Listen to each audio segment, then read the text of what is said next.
which is 23rd.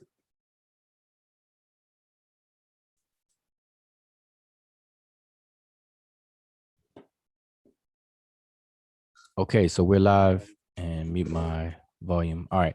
So ETM Hotep, this is Wujao, your brother Wujao, and today is April 23rd. This is Freestyle Fridays, and you are watching the Seshu Mani Medew Netcher, and I'm not alone. I also have others on the panel, and if you all could unmute yourself and introduce yourself so everyone would know who we have on the panel for tonight.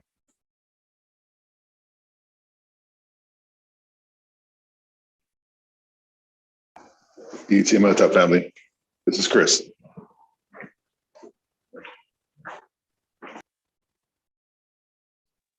Hotep, this is Tamika, Mika. ETM Hotep, welcome and peace, everybody. It's your brother June. Hotep, Renee, Imiket. My name is Imiket, and welcome. All right. Okay, so again, ETM Hotep, which means welcome in peace. We did a whole video on the word Hotep and gave a little bit more context for the word Hotep, because I remember a few years back, the word Hotep was questioned, about people using it today as a greeting and whether it meant something else than what people think it means, and there was a claim circulating that the word Hotep was a foul word. It was a negative word, and that people shouldn't use it. So I believe we did a video on that, and there's also an article on the website seshmedunetcher.com. So if you want to check that out, give you some background of the meaning of that word Hotep. We say it means peace, but it comes out of an offering, something given, something eaten that produces peace, and et cetera, et cetera. All right. But ETM Hotep, so welcome to the channel. Just trying to chat a little bit, give anybody a chance to tune in. We want to be consistent again with the Freestyle Fridays. So if you are tuned in right now, then obviously you have been notified, which is good. If you haven't, then appreciate it. So make sure you subscribe and hit the bell to make sure you turn all notifications on. All right. And yeah, so we're going to jump in. But before we jump in, just buy a little bit of time, though. Does anybody, here on the panel have anything with the language, any thing to share about the language, about ancient Egyptian culture, or anything that you've seen online that you may want to highlight or bring up or what have you? And peace to the chat. I see I see Brother Omar Reed, Brother Donnie. That's the two I see so far. So if you're watching, give a shout out in the chat. Type something in the chat so we know you're here. Don't be scared. So yeah, anybody on the panel, anything you've seen online, Facebook, we hang out on Facebook. We have a Facebook channel. Anything with the language, anything but with the culture. We talked about a lot of things, over the years. Egyptians being with dinosaurs, the aliens, the alien mummy, dinosaurs and the glyphs. These things resurface. Was Kemet gay? What else? Does Kemet mean land of the Black people? But what I've seen lately is still the recycling, but about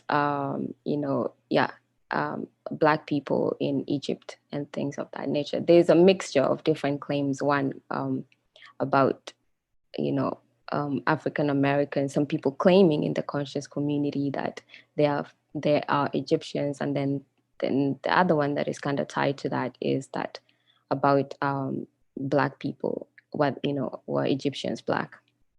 Right. Yeah. Yeah, but we've kind of gone through that, so we don't want to so I haven't seen anything interesting apart from, those, but they're pretty much recycling. Right. Well, yeah. The Kemet, meaning the land of the black people, referring to the skin. That's, we definitely talked about that quite a few times over the years. But yeah, recently the whole idea, there's always seemed to be this beef between East Africa and West Africa by people who are, arguing kind of back and forth. And then the claim of African Americans being Egyptians, ancient Egyptians and things. And, those conversations can end very, very quickly. And, I try to get straight to it and make it quick, be surgical with it. If you really think about it, since we're dealing with language, the verb is, are, am, was, and were. That's all different forms of the same verb. And it's the to be verb in English. Is, am, are, was, were. I am, you are, they are, we are, it is, it was, I was, they were, et cetera, et cetera. And if you think about it, is, am, are the present tense. Was and were will be past tense. So when people say that X or X's, plural, are Y, that means present.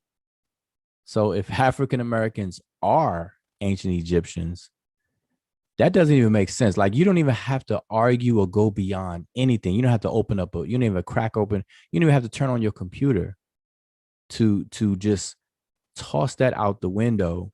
If somebody says that African Americans are ancient Egyptians, just that statement alone, you have to go anywhere further from that and just know that statement is just not true. That's in the conversation. Really does. It's be that simple sometimes. But yeah. So anyway, sorry, I'm gonna share my screen. But anybody else have anything? Kind of bring up real quick. Think we bought enough time. I was gonna say that I think how to deal with these kind of things. Like, the one time that I saw, like how you did it, there was the point where I forget what the claim was. It was when we had a session, and you'd brought everybody that was talking about, who had a problem with something, and everybody had to bring, like either the videos or documents where that they had that claim or they read that claim. And then we went through the videos, like every single part that they were talking about. And then you find out that, when that was done, it's like there was whatever it is they thought the somebody was claiming wasn't even that. And I think that was very surgical, very clean. And then you find out, you there's a claim, you check it out, if there's something, if there's not, and then that was the end of it. Instead of having those things that circulate and everybody, move the goalpost and all that kind of stuff. So just wanted to say that with these kind of claims, I think that was the one session. It was 2 sessions, but that was the one time I actually saw a surgical treatment of claims. Yeah, it's that never popped up again. It's about the what do you call it? Conservation of energy. Talking and arguing takes up a lot of energy, takes up a lot of time. So it's always best to conserve energy by just dealing with what's necessary and getting straight to it. And not even going further than things. And this is part of argumentation, argument theory, debating, and so on. But all right, so let's jump into it. Okay, so I'm going to share my screen on the image that we're going to work on. And mind you, again, this is Freestyle Friday. So what is Freestyle Friday? Freestyle Friday is something that we do on Friday, of course. Right. It wouldn't make sense otherwise. And the reason why we call it Freestyle Friday is because we walk through the transliteration and translation method. It's 4 steps to it, and somebody on the panel is going to name them for us in a second. And we go through those steps, but the difference that we do on Freestyle Friday is that we don't use any books, no help at all. So that's why we call it freestyle.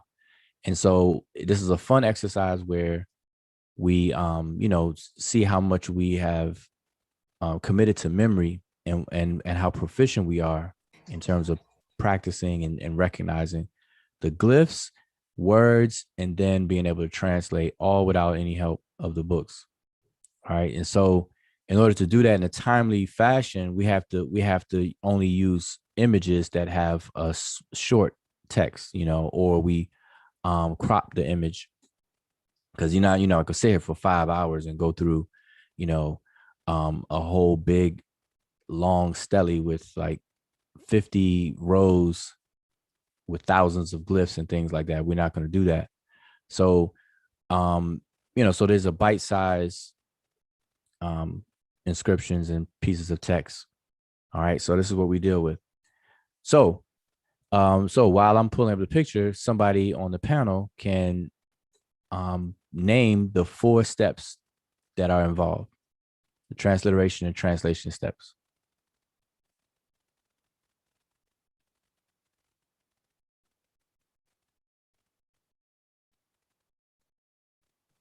All right. So the first step is to identify the direction in which the glyphs are to be read. And then the second step is to identify each glyph. And then the third step is to group them into, parse them together into words and then look into the dictionary. And then the fourth step is to come up with a sensible translation. All right. That's correct. So I have it on my screen, and hopefully everybody can see that now on YouTube as well. So these are the 4 steps, and I just want to verify this popping up on YouTube. Yep. All right. So it's a transliteration and translation method. So there's 4 main steps. And so we have observation, data collecting, pattern recognition, and grammar application. Those are the 4 steps. All right. So now when we're doing, so let me ask you this. So in step 1, do we need any resources for step 1? Normally. None. Yeah. Right, we don't.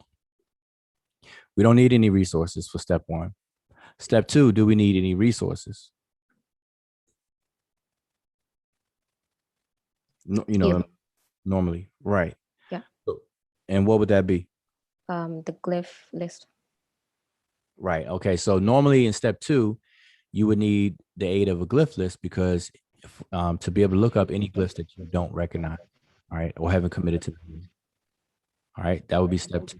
So on Freestyle Friday, we're not doing a glyph list, at least not while we're doing this exercise. Step 3, do we need any resources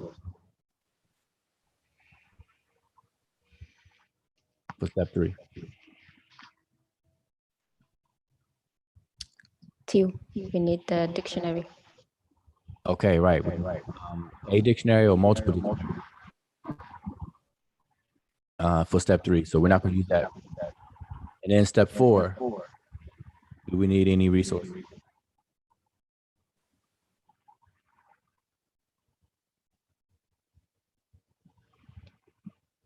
It's kind of tricky for step 4. Yeah, because most of the time you would, but since sometimes you might have to check with a grammar book, so I wasn't sure if that would be considered a resource, or it would be your creativity, just your creativity with the translation. Right. Okay. So now, as with all of the steps, the more you practice, the less you're gonna have to rely on external resources. All right. Step 1 and step 4 are really the same. I mean, not the same in terms of the step, but in terms of relying on resources, It's just that step one, you learn it so quickly and it's stuck in your head. It's burnt into your mind so quickly. Whereas step four, there's a lot that goes along with that. The grammar is a complex system, and there's a lot to it. But once you get it down, you have it down, just like English. You know, in English, even right now, we use the dictionaries still, even though we may speak English all of our lives, we still need to make use of dictionaries pretty often, but not so much grammar books for English. All right. Unless you're actually, in the profession of writing, you want to make sure that you're on point with your grammar. So they have software, Grammarly, and things like that to make sure that you are grammatically on point. But in general, we don't do that. And so likewise, as time goes on, you'll find yourself not needing to use the resources more and more. And that's what this is about, Freestyle Friday, to see where you are and everything. All right, so I'm going to share the picture now. Enough of that. So here is the image. Actually, give me 1 second here. I thought I had it all ready, but evidently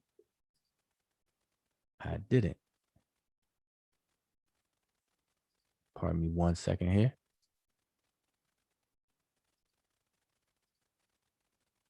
Okay, here we go. Okay, so this is the image that we're working with. Now, I'm showing the whole image. I'm going to blow it up in a second, but this is the whole image. It's an artifact. It's a complete artifact, a complete image that's available. But you can see the damage in the top left corner, on the bottom left as well. You can see some damage there. And we have to understand that these pieces coming from ancient Egypt or Kemet are very old, and it's really, really like a wonder how preserved a lot of these things actually are, even to the point where the paint, the pigmentation, the paint and everything is still intact, on a lot of these pieces and artwork and things. It's really amazing. And then also, obviously there's some, by the time they get into the museums and things, there are some restorations done to make sure that it's not as fragile as it may have been, and all that good stuff. And that takes a lot of skill to do that. If you've ever watched a restoration process, there's actually a sister on Facebook that I've been friends with on Facebook.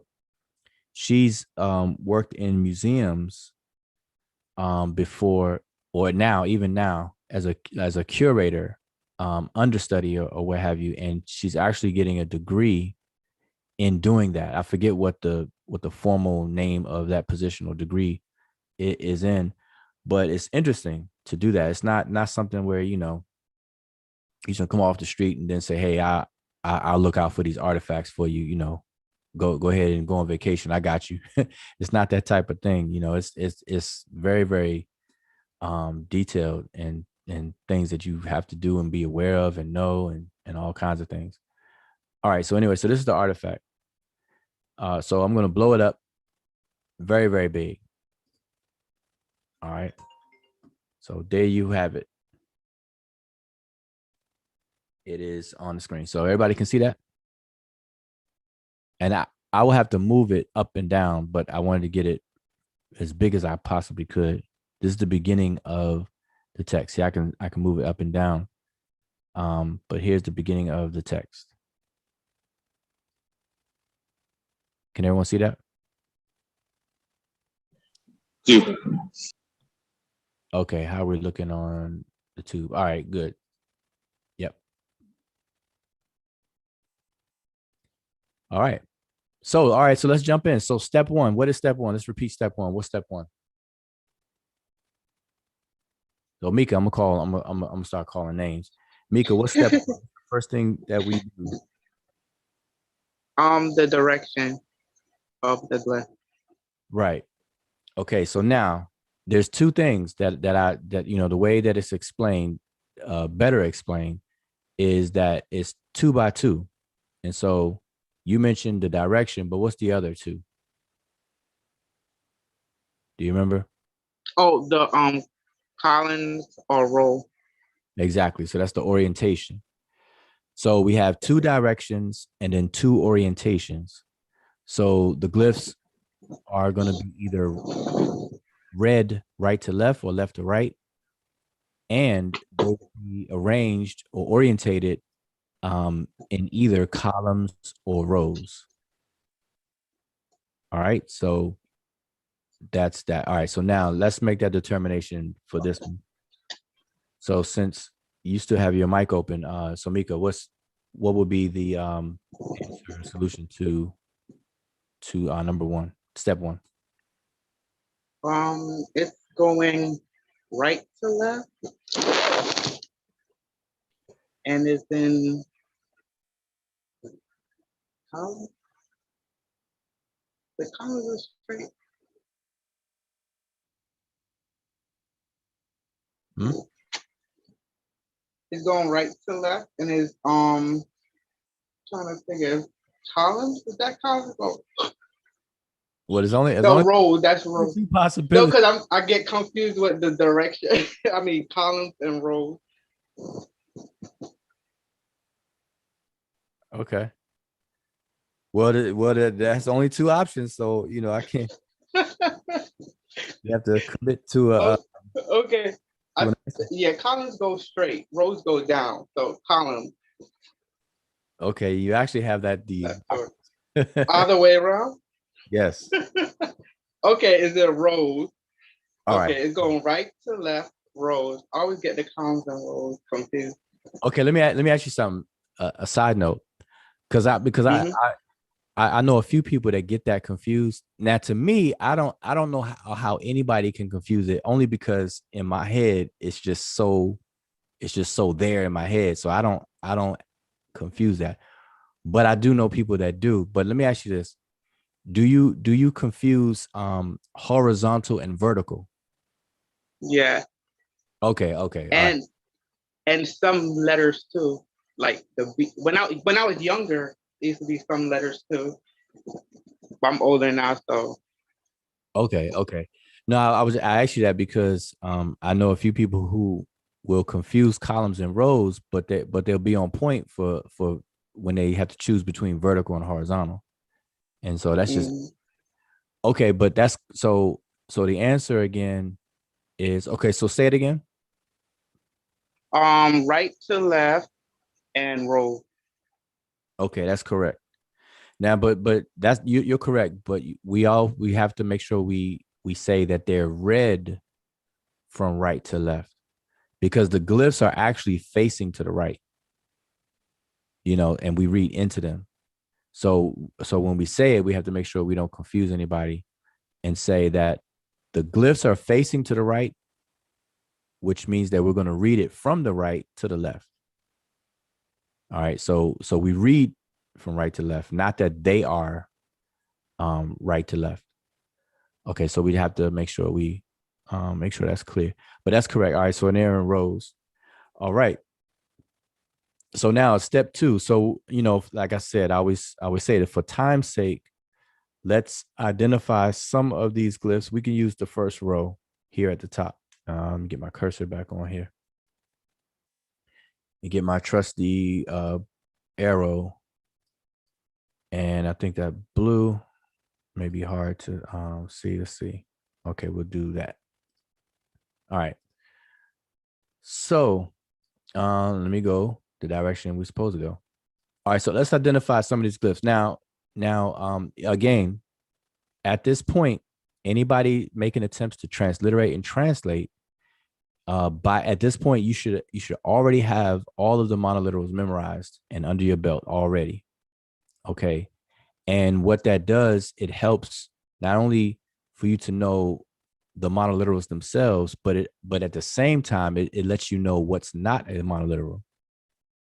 Because anything that you didn't memorize, okay, you can say, well, wait a minute, that's a multiliteral. And by multi, I mean it could be a bi, but basically more than a mono one. It could be a bi, tri, quad, quin. All right. So in saying that, let's see. Actually, yeah, there's only one, only 1, 2 monoliterals, excuse me, on the top. But let's name some of the glyphs. So this is open to anybody on the panel to name, and I'll point to it if you tell me you name it, and I'll point to it. Identify it.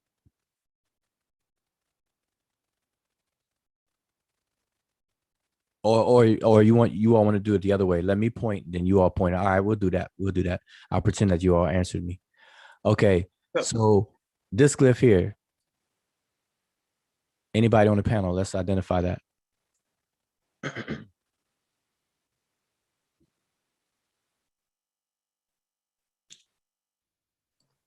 So that's the standard,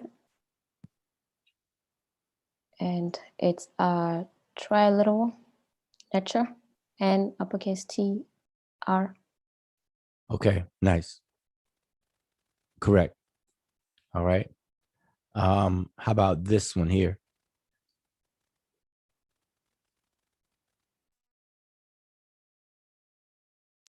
That's the new bowl. It's a biliteral. Okay. Say it again. It's the what bowl? The net bowl. Okay. All right. I said new bowl the first time. Yeah. Actually, there is a new bowl that we call a new bowl. I'm trying to see if there's one in here. I don't see one. Yeah, but it's smaller. Yeah. And this is actually what will prevent that mix up is that this is actually not a bowl. Basket. Right. Yep. It's a basket. So it's a basket without the handle. Yep. But okay, so what is it transliterated? How is it transliterated? Lowercase n b. Okay, right. All right. Nice. Okay, now let me just say this, because we're gonna do this quite a bit when we call out transliterations. Now the transliteration system that you hear us on call out is the manual decodage transliteration system. There's two main systems that we use. One is called manual decodage, and that is case sensitive. All right. So you'll hear certain letters will say uppercase and lowercase. But here's the thing with that. When we call it out, we don't have to say lowercase. The lowercase is the default. So like, for example, we don't have to say lowercase n, uppercase T, lowercase r. All we have to say is n, uppercase T, r. All right. So only the uppercase is what we would mention, special mention. So that's the manual decodage. And then you have diacritic. Diacritic, we don't call that off, and we don't deal with that. But diacritic is a transliteration system where you see these dots and curves under characters and so on and so forth. All right. So I just want to make sure people who are be watching this will understand that. Okay, so let's go to another one. All right, well, how about this glyph here? Somebody point that, identify that one. Is the I? Yes. And is IR? Yes. Okay. Excellent. All right. This glyph here.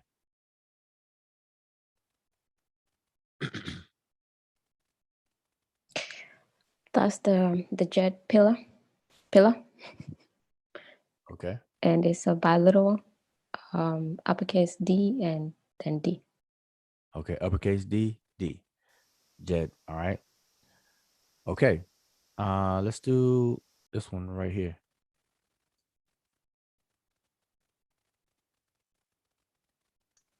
Hotep. Oh, Hotep, Judy. I see. Welcome to you too. No. That's the Hotep glyph. All right. Okay. How do you transliterate it? capital HTP, Okay. All right. Excellent. Is it a triliteral. yes. All right. Good. Yep. It carried. Excellent. All right. One more. Let's do one more. I'm gonna go with this one right here.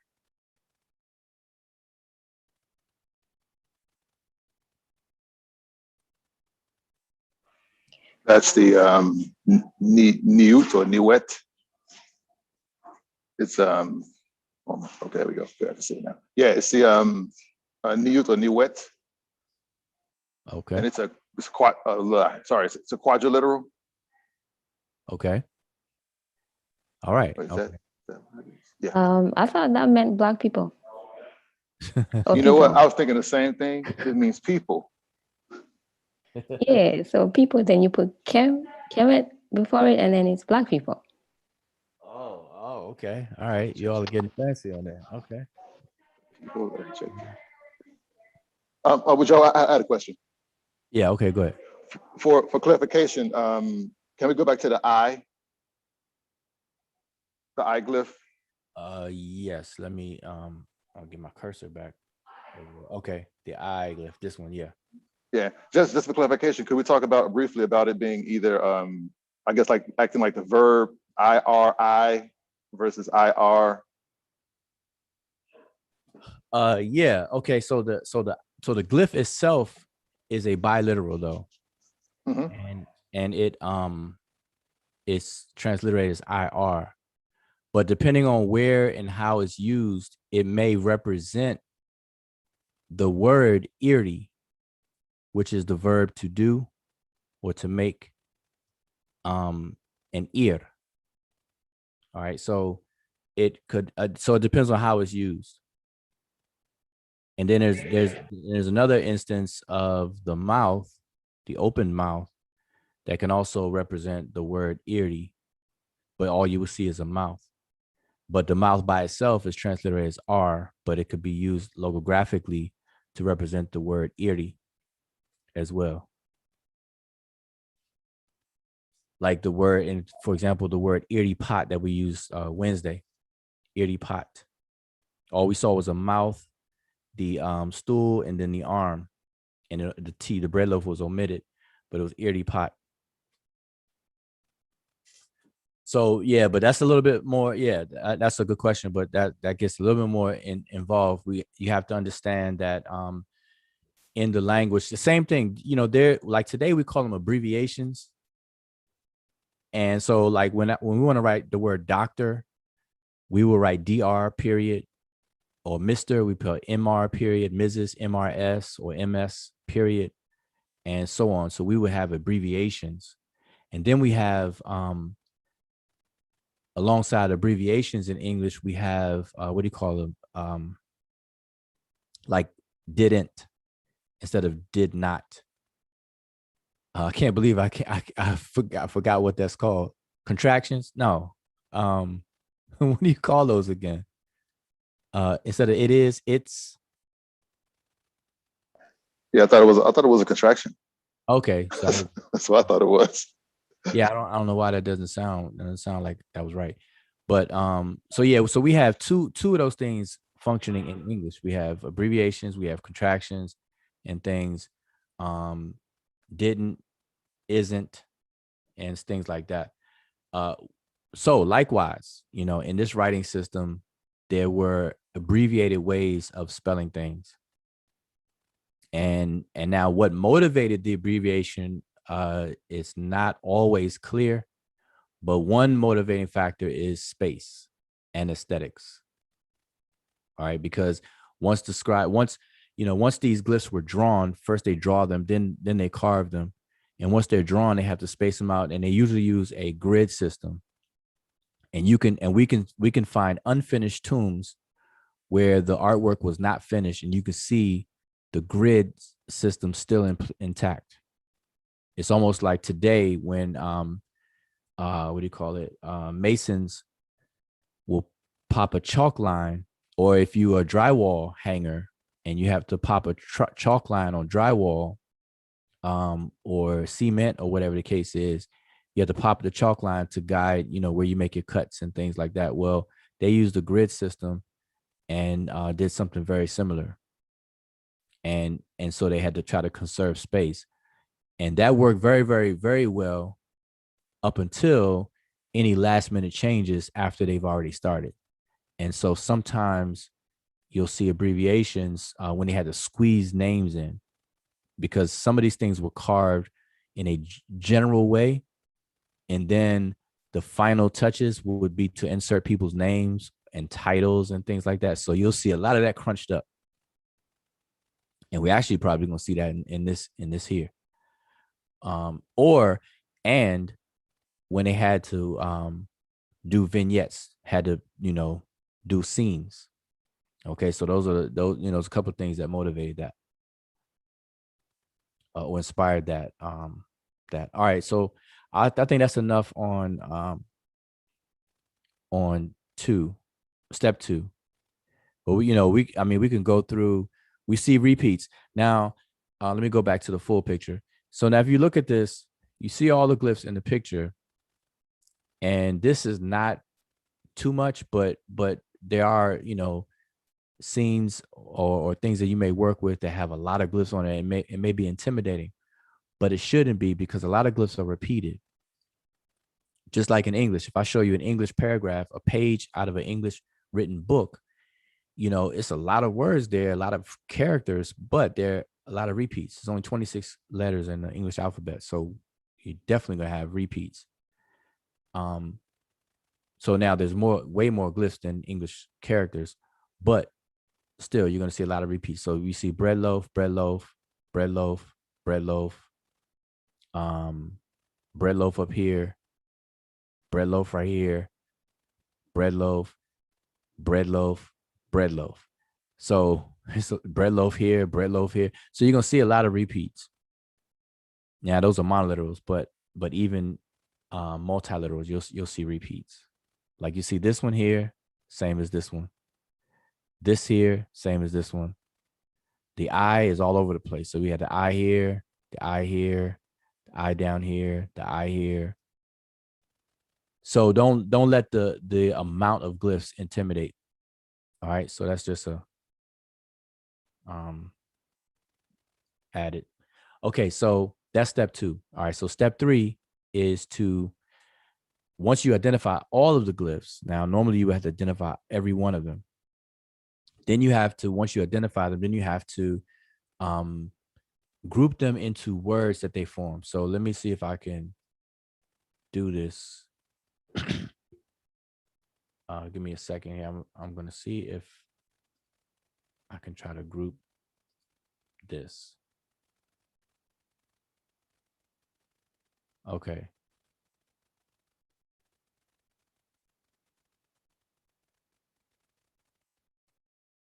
All right. So here's my rectangle here. So now, step three, basically what you're doing is taking the individual glyphs and grouping them together to form words. Same thing that we do in English, except in English, we put spaces between words. So we have an automatic feature in the writing system itself, where Sesh Netcher does not have that feature. So we have to mentally do it in our mind as we're going through these glyphs. Okay. And so if you were watching Wednesday or saw our Wednesday video, Mika had, shared an image that we were working with, and on the image itself, it was already done. Okay. And so somebody took the time out and did that. But this is what you have to do as well. So that's what step three is about. Okay. So I'll move this out the way. So let's identify some words here. And, we try to have audience participation. So let's work with the first row, this very first row. So if anybody in the chat right now recognize any word in the first row, type it now. Doesn't matter which word. All right. And so, and I know there's a delay, so I'm going to kind of talk on while you do that. So remember, anybody in the chat right now, if you recognize any words in the first row. Type it in. And when you type it, I'm expecting you to by now know how to transliterate properly, how to type it properly. All right. So yeah, just buying some time now. All right. Okay, so let me ask anybody on the panel, like when you first see this, what do you know about this text? What's the first thing that pops in your mind? Offering formula. Yep. It's offering formula. Okay. So and how do you know that?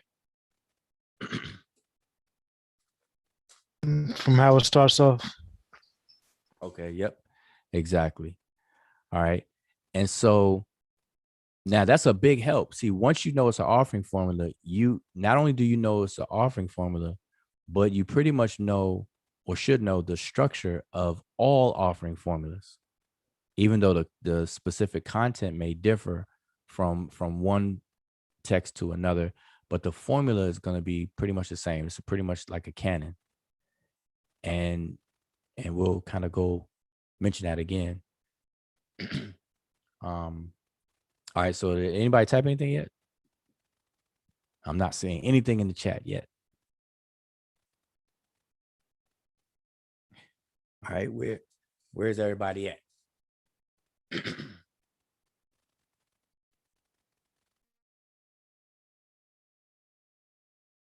I think Donnie already did a few. So you might want to scroll up a bit. Okay, all right.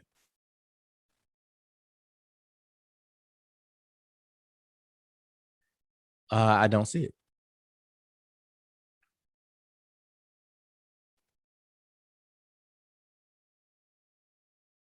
So Donnie, where Yeah, you? I think he did. I think he did Hotep. I see he. Okay, I think I see it now. Oh, it's all the way out. Yeah. Okay, so Nesut, Hotep, Netcher, Neb. All right, so let's point to that. Let's point to those. So we have what was the first one? Nesut, which will be the sedge plant here and the bread loaf. Together that forms the word Nesut. And then he has Hotep. This is what the brother Jehudi mentioned. And then I believe he has Neb, which is here and here. All right. Anybody else post anything?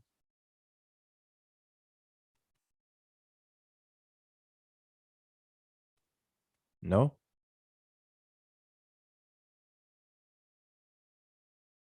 Now either there's a huge delay or I don't know. I hope nobody's scared. As a matter of fact, I'm gonna post the link. Let me get the link out. So people have an option. So if you want to join us, hit the link. There you have it. There's the link. All right. So I guess, I think we waited long enough. All right. So let's go through this.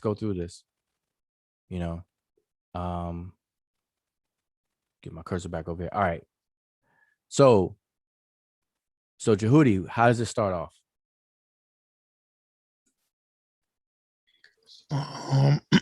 Hotep D Nisu. Okay, wait. Stop there.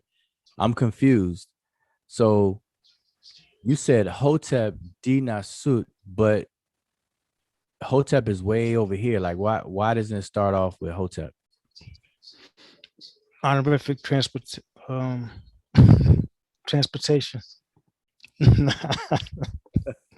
Honorific transposition. What? Are they drive caddy? Well, it got transported though. It's in the 2021 brand new caddy. Mm-hmm. No, but go ahead. Say explain that again. The honorific transposition. It has to words like Netcher, words that like deities' names, they always have to be written first or the kings, Okay. All right. Yep. but they're said and they're not said in that same order. Okay. All right. Yes. Okay. So what I have inside the red rectangle is the phrase Hotep D Nasut. And Nasut is written first, but pronounced last. And it's not just a random thing. This is a standard, a canon and standard that is in the writing system, and it follows it the way it's spoken. It follows correct grammar, but the way it's written, it's altered. And so we refer to that alteration as honorific transposition, and then there's another transposition called graphic transposition. Graph being the glyph, where glyphs are transposed, which means to move. They're moved into a different position or order. Okay, so we have Hotep Dinasu. That's the first phrase. All right. So what else? What are some other words after that? You got Osiris was here. Yes. Did you say Wizards of Waverly Place? What'd you say? Wizards? What happened? Weird. Wizard. Is it Wizard? We talking Nah, who's here? Harry Potter now, or what? What are we doing? No, I'm just saying. It's not. It did sound like you said wizard, but so say it again. Who's here? Right. Okay. No, but somebody asked me because the way I pronounce it, they says I sound like I'm saying wizard, but I'm saying wazir. So if I were to spell it the way I'm pronouncing it, and probably the way you just pronounced it, Wesir, wazir. So wazir, or usir. Some people pronounce it, or Usar, or Osiris, right? Okay. And that's these two glyphs here. So let me move this out the way again. And that would be these two glyphs here: the high-backed throne or seat, and the eye.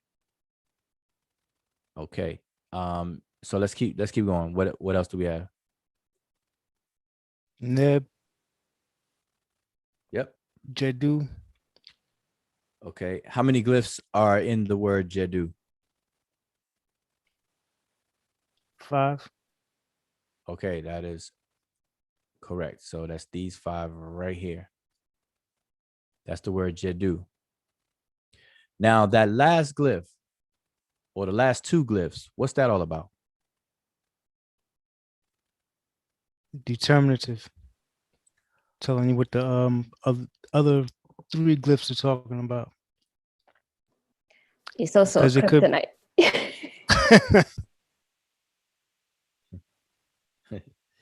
All right, so we have a determinative. Okay, and say that again. What is a determinative, or what did you say? It tells you what the other the glyphs before means, because it can be different words determining on the different determinatives at the end. It could be another word. Okay, all right. So Jedu. All right. And I was saying it's a kryptonite because it's a word. It represents it's a place name. It's a toponym, and it was one of the kryptonites used on a debate about Kemet, meaning black people, land of black people. So hence the kryptonite. Ouch. Okay. Right. So that determinative lets us know that this word involves a place, like you said, a toponym, which is a place name. So it's a city named Jedu. All right. Okay. So let's move on. After Jedu, what do we have?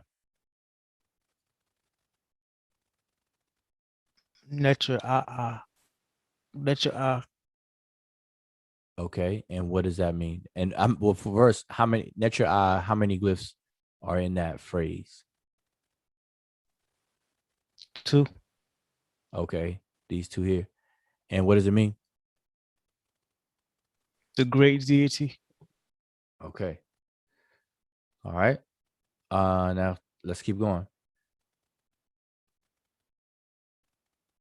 Neb. Yep. Neb what?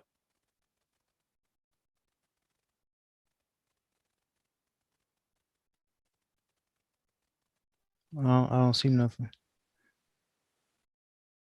It's another glyph. Okay, nah, that's good. I was trying to trick you. Then Oh, It's down here. so wrong. Abju. Right. Okay, so let's pause here for a second. This is something we gotta point out. So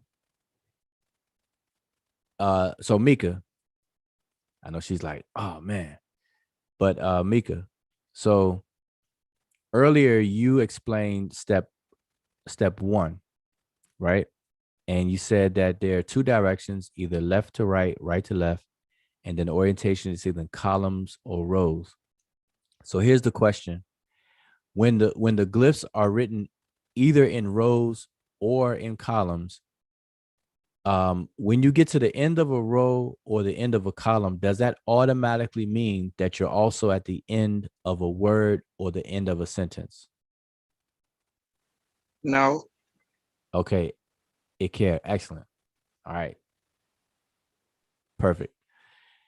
So no, you're not. So, and this is an example of that. So we have the word neb, but that doesn't end the sentence or phrase or anything. It actually continues over into the next row. All right. And so Jody said abju. All right. So so Mika, how do you pronounce this again?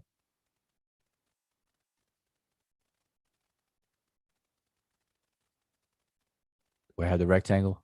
Huh? This this the word we had Wednesday. Oh, yeah, Abdu. Okay, say it one more time. Abdu. Okay, you Abdu where? Abdu. all right, okay, all right. Now there you go. All right. Abdu. So just remember what we transliterate as a capital D is a J sound. So abju, like Jewish. So abju. Oh, okay. So Abju. Yeah, abju. So together, abju, bam, abju. Okay. Yeah. So I don't know if that's clear to other people. So the capital D, when you see the capital D, something transliterated, and you see a capital D, it's actually a J sound, as in jump, joy. So abju. And the Jew part of this word, let me move this out the way, is this double hill. So we have ab as a biliteral. Then we have the phonetic complement of the foot, which would be a B. So that's ab, these 2 glyphs, ab. Then we have Jew. This glyph alone right here is Jew, capital D, W. And then what about this glyph again? What's that last glyph?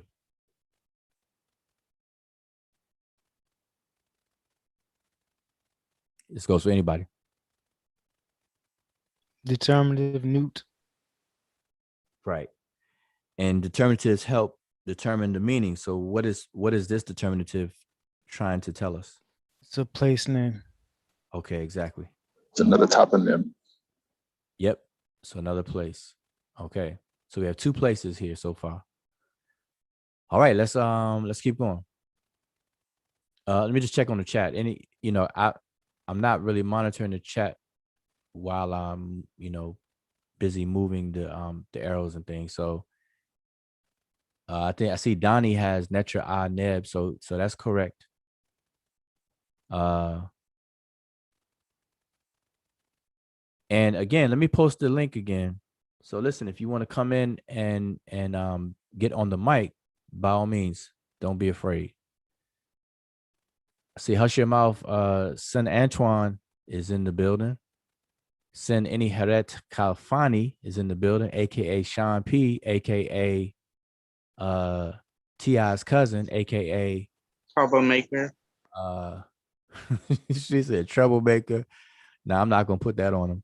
AKA the Vax guy, AKA don't know. But yeah. So yeah, click the link if you want to get on the mic. All right, so we're gonna keep on going through. But yeah, so Donnie, good job. So I'm seeing Donnie's knocking it out.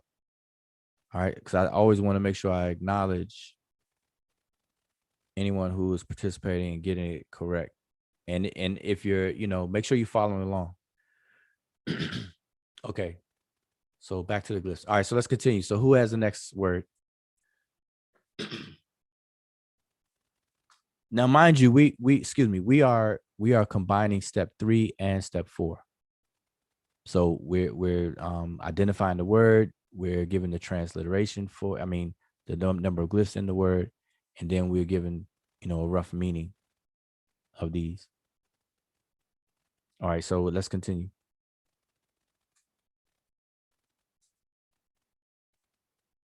It's for anybody, anyone on the panel.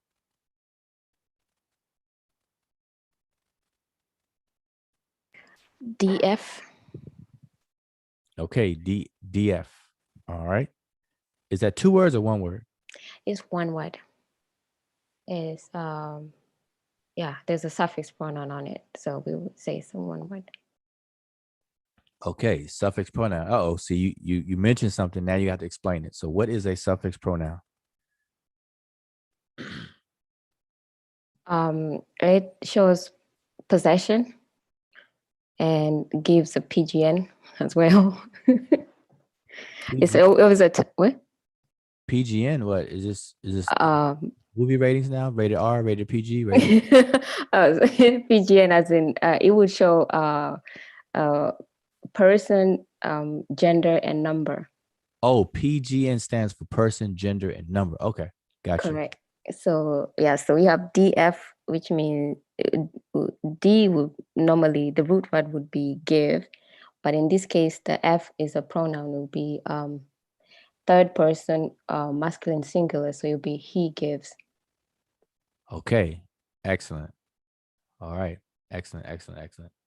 Now the he pronouns. Now remember pronouns.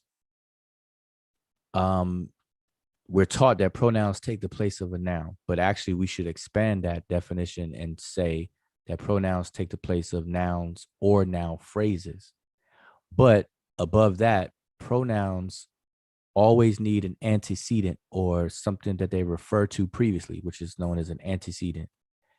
So when we say he, because you can't start off a sentence or a story by saying he, because people be like, well, who? He who? Who are you talking about? So it usually will point to something that was previously mentioned more definitively. So the he in this instance, who is it referring to?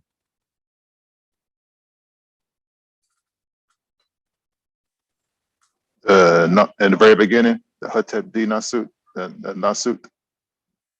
Okay, so now that's one possibility. Does anybody have another possibility? Sorry, what was the question? I missed it. Okay, I was saying that pronouns cannot start off a story or a sentence. I mean, it can start off a sentence, so I take that back, but it can't start off a story. A communication. You're not going to start off something saying he, it, she, whatever, because no one's going to know who you're talking about.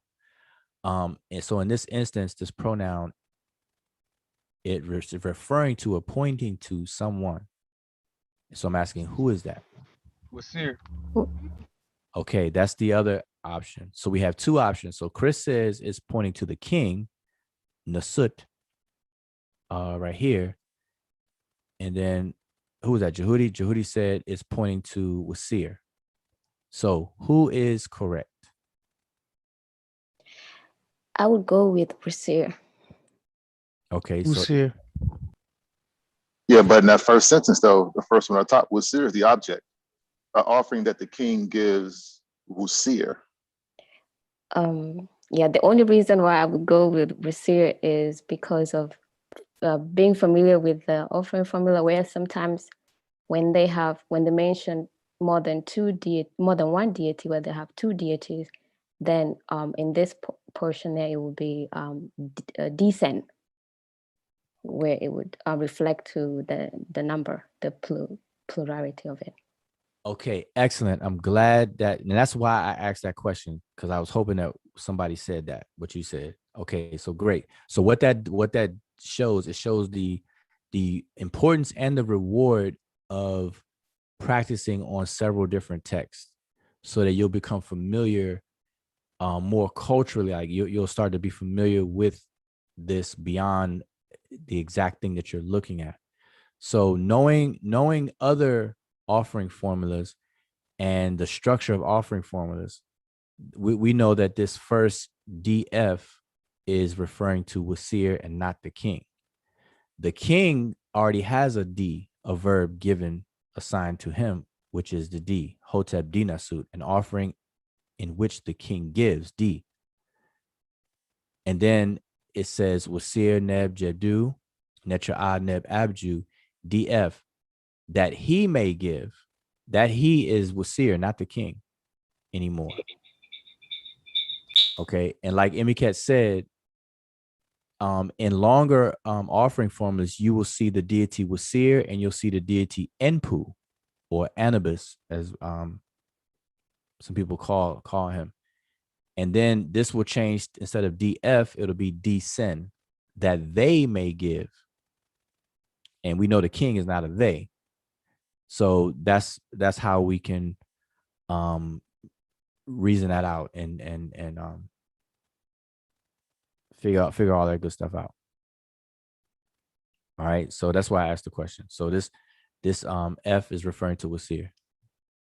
Now, having said that though, okay, so like for example, Chris, what you were thinking that this referring to the king, now that you should know that's referring to Wasir, it should change a slightly nuance of the offering formula for you.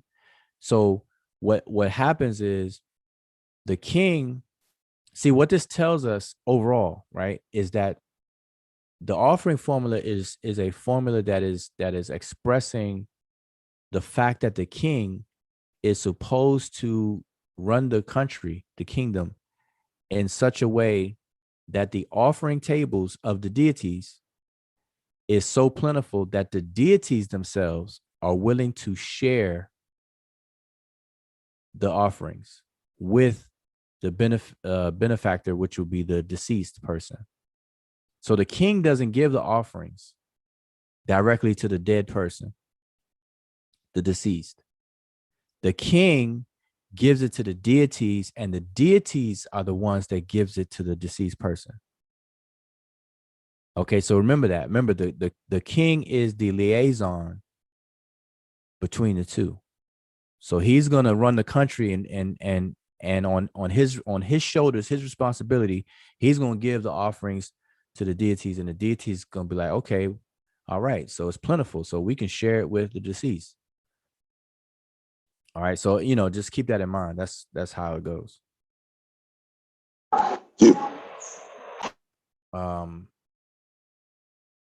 Okay. All right, so where we were. Okay. All right, so now let's keep going. So let's kind of speed this up. So let me check in on the chat. What's going on in the chat?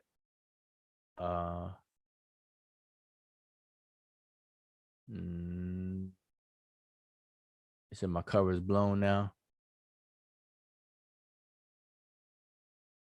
Oh, Sadiq's taking Sanjeti's class. He's cheating.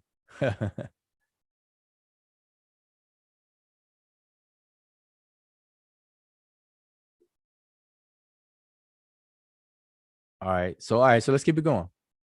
Yes, a DCAD DF Paret Guru. Paret Kheru. Okay. Now let me see. How do I lock this on my screen? Cause I know when you all are talking, obviously, let me just pin it to myself real quick. Spotlight for everyone. All right. Hopefully that will keep it to me for YouTube's sake, because I want to keep it on the inscription. Okay. So he said DF Purek Heru. That's what because I missed it.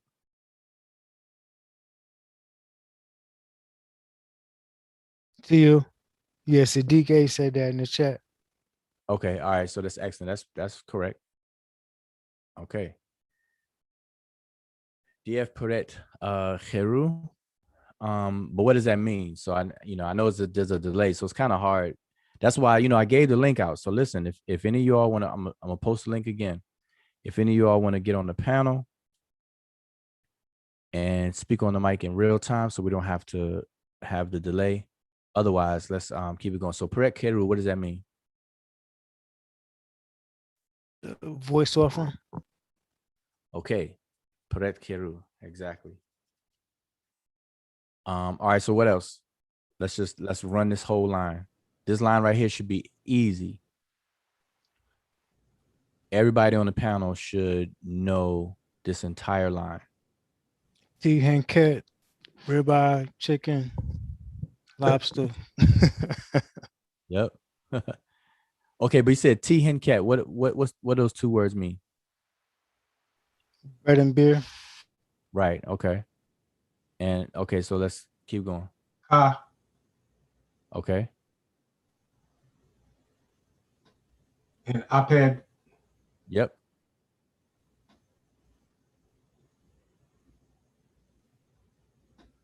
Next. Minket or Sesh Minket. Yep. Both of these. Seshman ket. Keep going. Ket Nebet Neferet. Okay. Ket nebet neferet.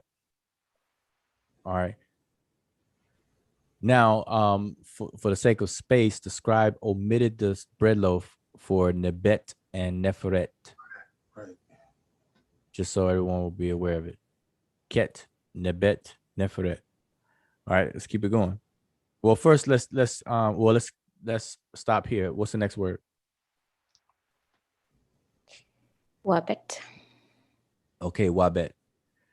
So we have peret, keru, ti, and ket, ka, abed, or some people may say abedu.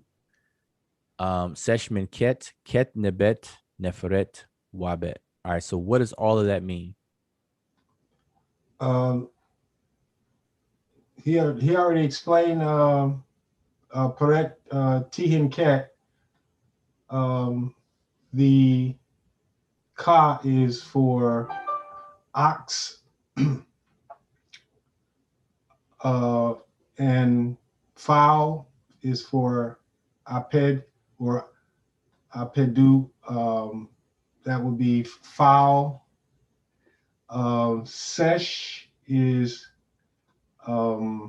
alabaster, and minket is linen. Okay. Next. Ket. And let's not it's easy to confuse sesh with shes. Isn't this shes upside down? No, I'm just saying when we pronounce it, sometimes we confuse it and say sesh, like a seshu, like scribe, instead of saying shes. Shes minket, not sesh minket. No, I was just clarifying. I was just clarifying the pronunciation. But okay, but go ahead.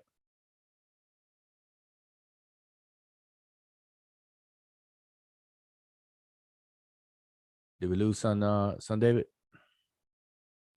Yeah, I've got to get some water. Okay, all right, no problem. All right, so who wanna we already said it what it is, but let's still All things. I'm sorry, say it again. All things. Okay, all things. Good.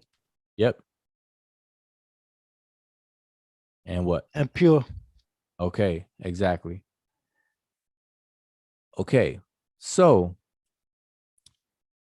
we stopped right here. we stop right here, and we're gonna pick up from this one forward. But let's just recap from the very start up to here. Anybody on the panel read all of that? All of Third line, Say it again. third line. No, I was saying, let me turn this arrow around. Okay, we're gonna stop right here, but I want somebody to read from the very beginning down to this point.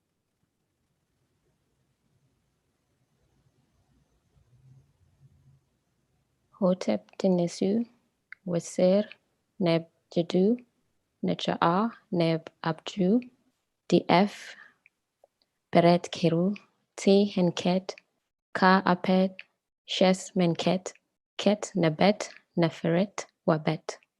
Okay. Now we should all be very, very, very familiar with that, because that's a prolific offering formula, the way it starts off, for many offering formulas. Okay, so everyone should pretty much be familiar with that.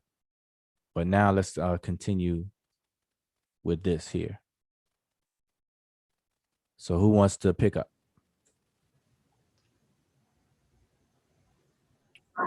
Dedet. Okay, excellent. What does that mean? Let's see, who gives or that gives. Okay. All right, keep it going. Dedet pet.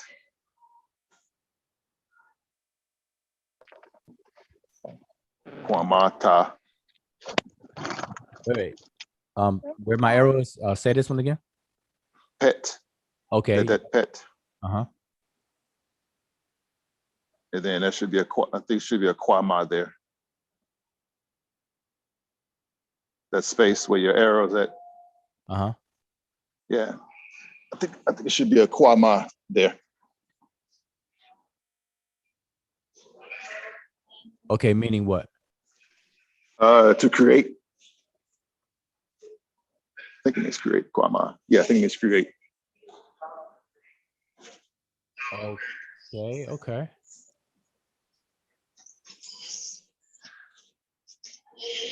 I'm thinking is the tongue, either the tongue or the land or something like that.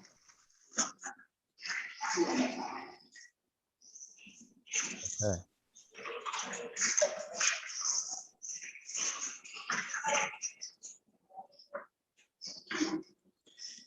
Okay, so you said pet, and okay, Chris says kwama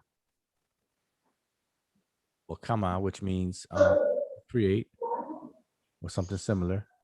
And then what we have here? Ta. Yeah, it looks like ta. Mhm. Mm-hmm. And then ini. Yes, ini air. Is that an air? Yeah, ini air happy. Okay, what you looking at it on your phone, aren't you? Mm-hmm. Okay, yeah. What's this again? Oh wait. Oh, sorry. No. That's bread loaf. That's Inet. Right. Yeah, ini net Okay. happy. Right. Okay, good. And so what would be a rough translation of all of that from back here where we started from on the third row? Let's see, so we got all things good and pure. I guess who places or who gives the sky. That don't sound right. Who gives the sky? Oh. Yeah, for now I have to say who places the sky, creates the land that the happy brings, something like that.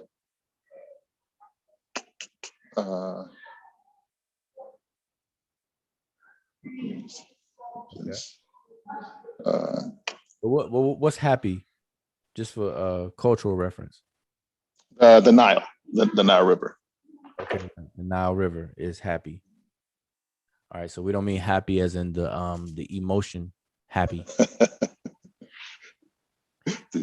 This is denial itself. Okay.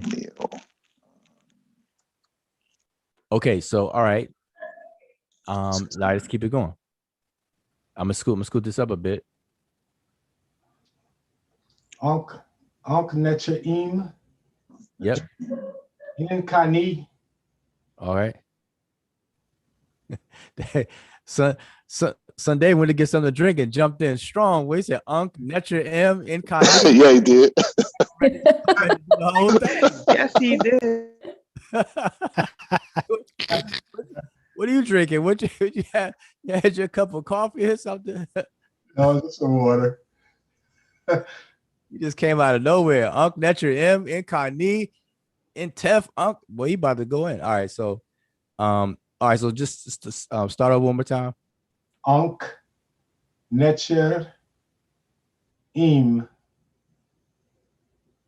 All right. In Okay, let's pause right there. Netcher Im. What does that phrase mean? And hold on, let me just highlight the phrase. So this is what you were covering right there. Okay. So what does that mean? I believe that's for the life Netcher life. Oh my goodness.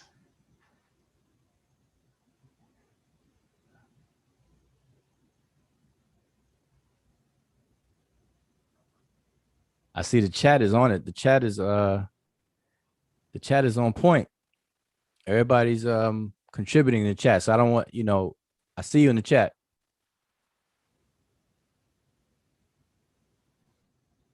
All right, but back to you, son David. So you said upon which I'm sorry, say it again. This is In which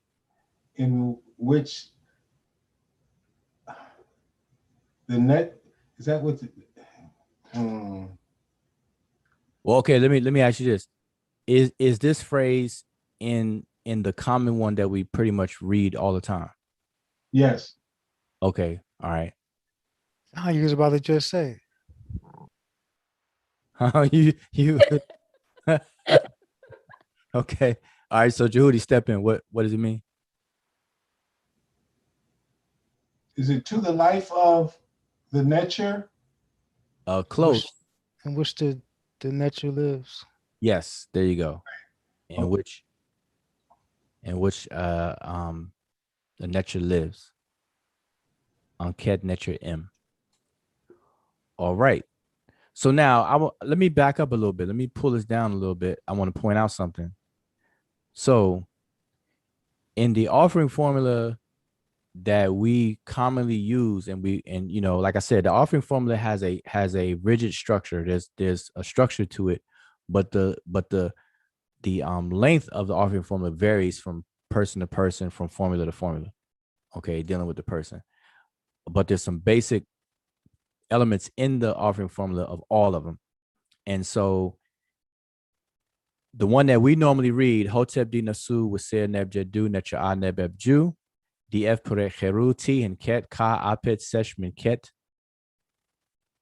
Ket Nebet Neferet Wabet Anket Netcher Im. We normally start here and say Ket Nebet Neferet Wabet, and then Anket Netcher Im all together. But notice how this one breaks that up and puts all of this in between it.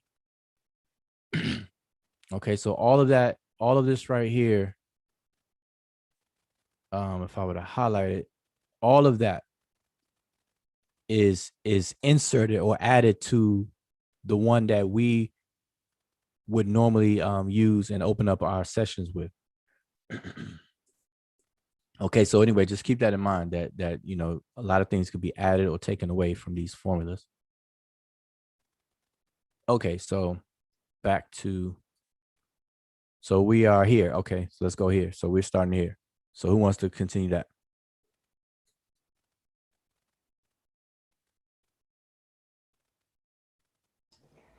Incarnate. Yep. You, you knew, Pause for a second. After Inkani, what do we normally find? What should we highly expect to happen after Inkani? A name. Yeah, that's correct. Okay, so let's have it. you need in test. Okay. Yep. And what else right here? Ong, Yep.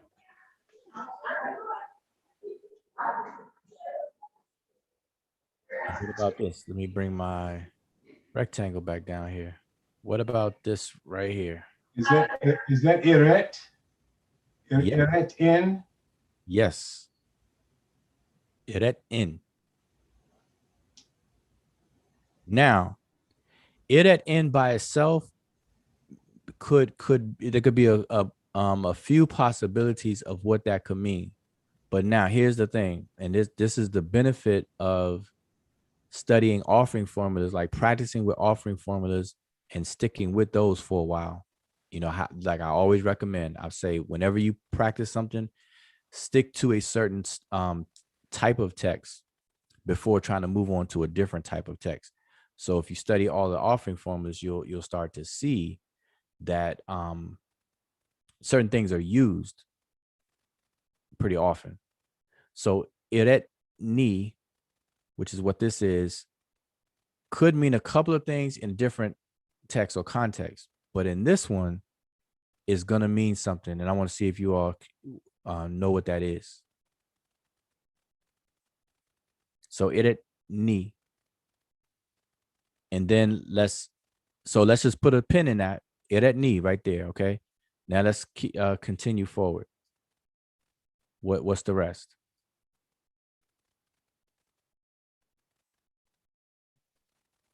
Hejeret.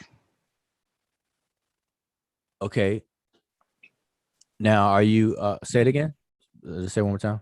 Hejeret. Okay, hejeret.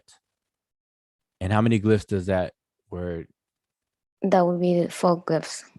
4 glyphs. So 1, 2. Twisted fast start all the way to the raised bread loaf. Yeah. Okay, so 1, 2, 3, and 4. All right. And what about the rest here? Mat Kiru. Okay, ma'at keru. Correct. Now, okay, so another question. Now, remember, I asked.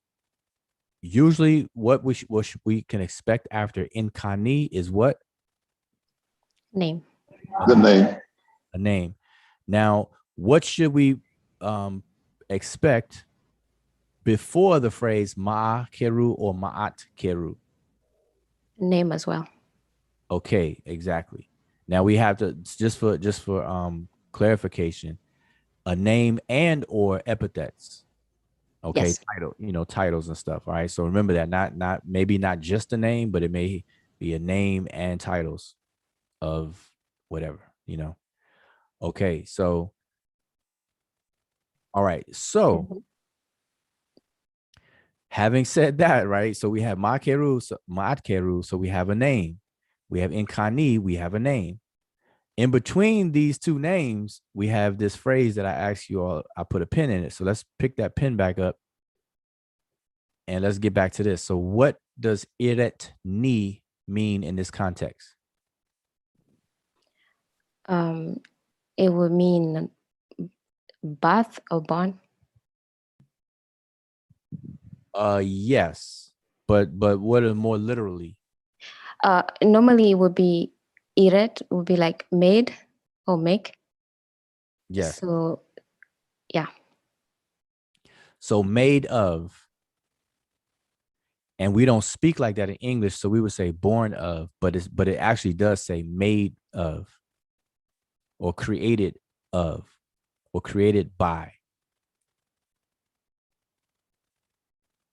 Okay, to make, to create, iret, to do. Remember, ir means to do, to make, or to create. So iret is that which is done, created, or made. All right. So so having, Now we've said all that. So what? So somebody translate all of that good stuff right there within that rectangle.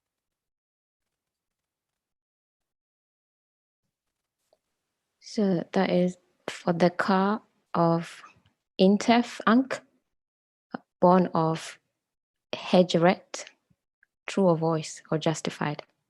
Yes. Okay, excellent. That's exactly right. Inkani Intet, excuse me, Intef Unk Iretni Hejret Ma'at Keru. All right. So for the ka of this person who is born of this person who is justified. Okay. So any questions on that? Anybody got any questions? Anybody in the chat? I know there's always a delay. I have one. The Ankh after Iriet.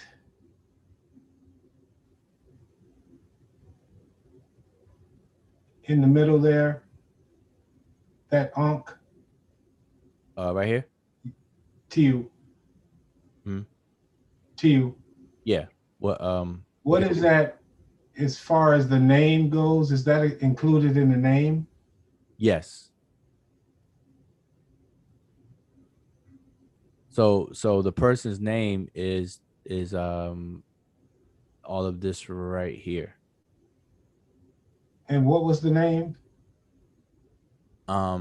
It's Init F, but it's commonly translated as Antef Unk. So Antef Unk. Dua. I just didn't hear the Ankh when the name was mentioned. Okay, yeah. Init F Unk, but they say Antef. Okay, so and then Hejret. So we have two names, Init F Unk and Hejret. All right, so let's keep going. We have two more rows, and then let's. Joe, I have a question. Yes. So scroll down a little bit. Bring it back, you mean? Bring it back, yeah. Sorry. Okay. So who is true of voice here? Both of them, or? Well, that's a good question. Because this is feminine and Hejret is feminine and Tef Unk is not, it would lean more towards Makeru being Hejret. Okay. That's what I was assuming that, but I just wanted to be sure because I saw the Ma'at Keru and then Hejret. They're the same gender. Right. Okay. Yep. Okay. But there are similar situations where when two people are mentioned, the final word does apply to both of them. And like, for example, in the Papyrus of Hunefer, when you see the judgment scene, the conclusion of the judgment scene, when you see Wasir on the throne and Nebet Hut and Osset are behind him, both of them are saying, "I am your sister," but it says that once and lists the two women names, Osset and then Nebet Hut, but both of them are saying it, and so that is a possibility. Okay, so I'm just letting everyone know that. Okay, so let's continue. So we got two more rows to do. So we're here now. So now notice this here.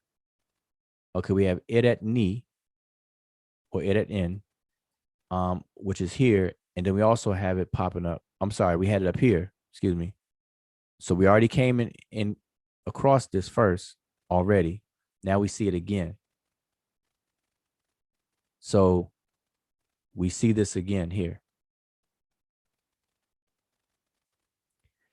Now, when we came across it the first time, there was a name that popped up.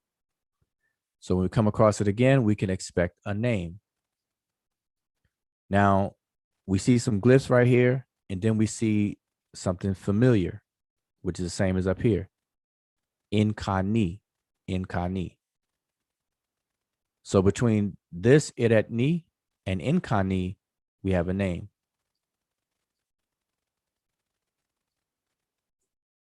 All right, so that's something that we will know. Now, here's the challenge, and I always say this, that names are one of the hardest things to translate because names are highly abbreviated, and a lot of names involve both honorific and graphic transposition going on, and so it could be very tricky to translate them. But as long as you know that it is a name, then you're perfectly fine. Same way that we do today. Like everybody on the panel, everybody in the chat, I know you have like a whole lot of friends or associates or coworkers that you know their names, but you have no idea of what their names mean. But as long as you know that that name refers to them, you're good to go. You can function. You know, you have no problem. So likewise with this. Now there are names we could figure out and know that, you know, with the grammar, application of grammar, we can figure out what the name actually means. But even if we can't, you're still okay. So I'm just, you know, letting everyone know that. Okay. So does anybody want to attempt at what this name means? Or do you want to move on? I know everybody should get this first glyph, you know, part of the name. Nefer. Yes. Is that second one? That second one looks weird. Is that Neferet?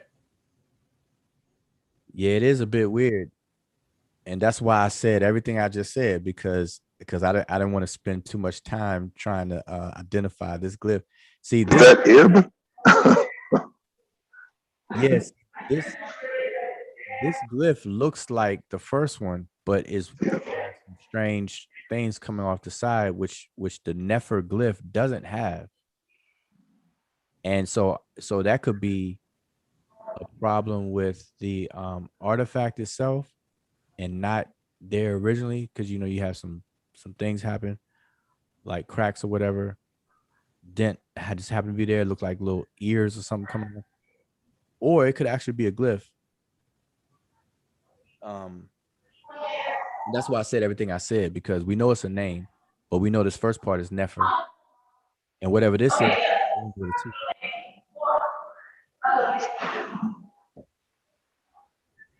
You know, it has a T in.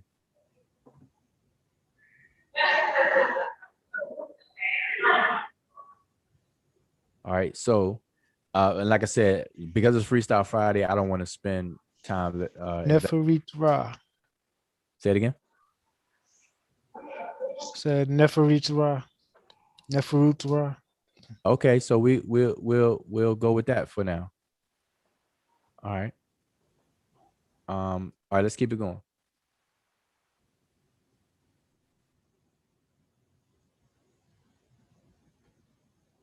And Kani again for the ka of, or to the ka of. And now we should expect what? A name, right? And or titles and so on. So where does this one end?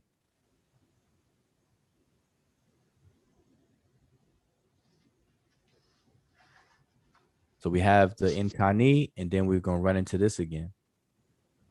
So yeah. Which means that everything in between is likely a named and or a name, you know, a name with titles, a title epithet. Is that Miset? Close, say it again. Miset? Mesut. Yes, there you go. Mesut. Mesut. Mesut. Yeah, Mesut. Okay. Mesut Netchera.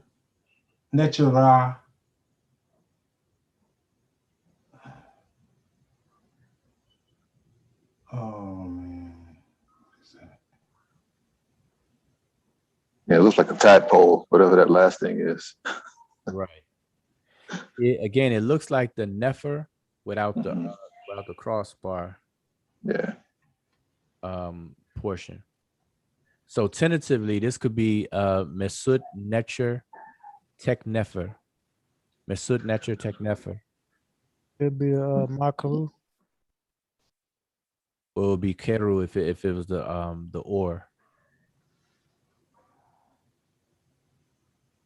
Okay, but see, so this, and I want everybody who's watching, to understand that this is, this is a challenge. This is we challenge that you would have to investigate and go further in depth with.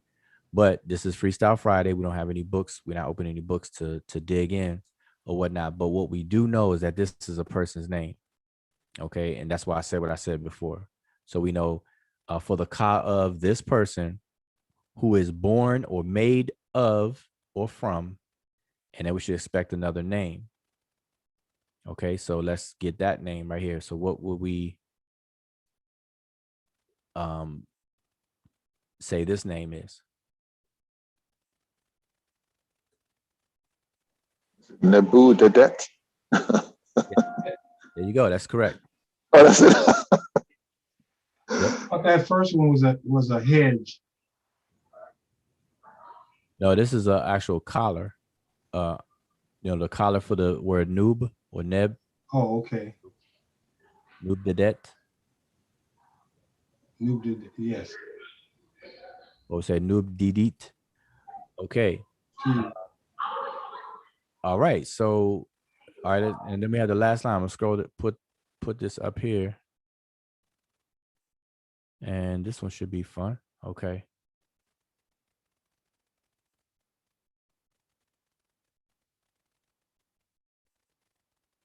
All right, let's see if any smart guys are in the chat.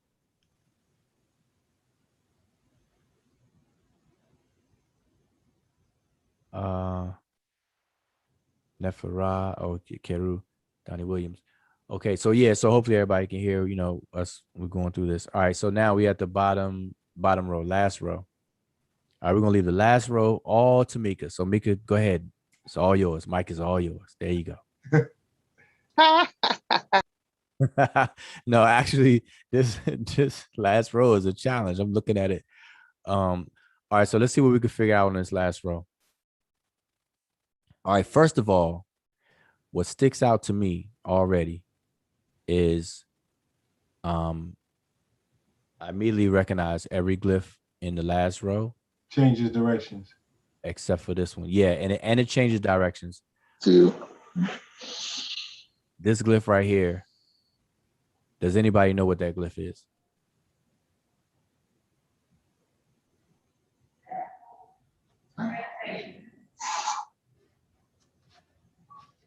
Let's see. It's a T after it, right? So that's the T after it. So yep. That is Sat.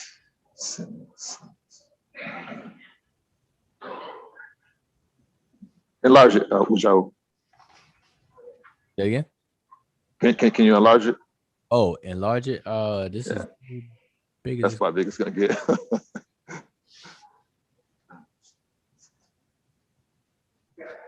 The bull with the legs. Some big feet on it. Yeah, I would say the same thing, but guys, like the legs are facing different directions. Spaceship. I'm glad you said it. That's what I was thinking. Yeah, it's getting beamed up. I see it. But you know what's funny though? That's funny, but there's people that will do that. They will look at this and sit here and look at it and say, is it an oil tanker? Are they digging for oil? Look like one of those oil rigs. Stop. Yep. It looks like it. Go ahead. Look like an Imperial Walker from Star Wars. Like oh man. Right. It's just I haven't seen that before, but it looks like I'm not sure if it has like a raised bread loaf on top of it. So it could be like a combination, but I'm not sure what the bottom part is. No, that's a spaceship on the top. Yeah. Right, that's the landing pad for the spaceship. Okay. Oh no, this is Area 51. It looks like Ra. It looks like a sun with like sort of like rays coming down a little bit, because when she said it, I see the T, and then it does kind of look like a maybe a glyph with the sun with just rays coming down, and then maybe it's the third glyph at the bottom, a combination, and they're just really close. Okay, so you're telling us that this is the Stargate. Huh. Stargate, and this is Shenron 7. This is you punch this in, and then the gate. This guy, he remember the name. Yep, they called Chevron.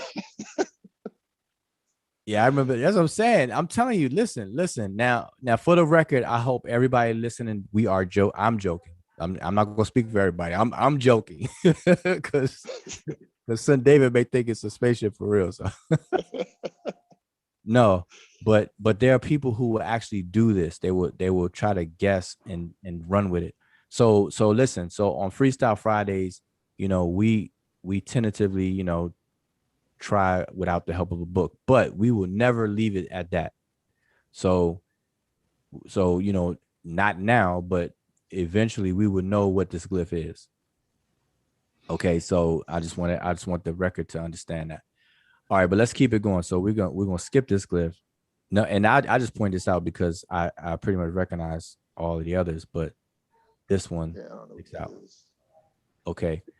So now we do notice a change of direction. So we noted that these glyphs over here are facing to the right. And then this glyph, obviously, with these are facing to the left. And when that happens and you see it above a image. You want pizza? Above the images of figures, then they usually relate to the figure that's facing the same way. So this figure, female figure, obviously these glyphs above her are related to her, and then all the rest are related to these three. Okay, so that should be clear already as well. So let's take the easier one and deal with this figure and the glyphs above her. So there we go. We will read it in this direction. So we would start here or here. So this may be this person's name. Because what can we say about this right here? Sat. Yeah. Daughter, right. She's a daughter and a sister. Mm-hmm.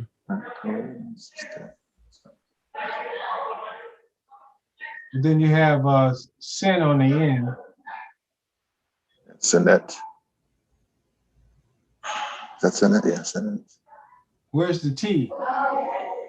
Right there under the wave of water. Oh, you mean? And that wouldn't be Sinet because the T would have to come after the sin. Oh, okay, yeah, if you're going, yeah, okay. Yeah, because we're going from left to right. Mm-hmm.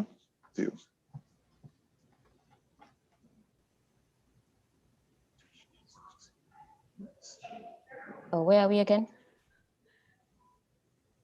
Well, I'm saying from here, all of these glyphs above her.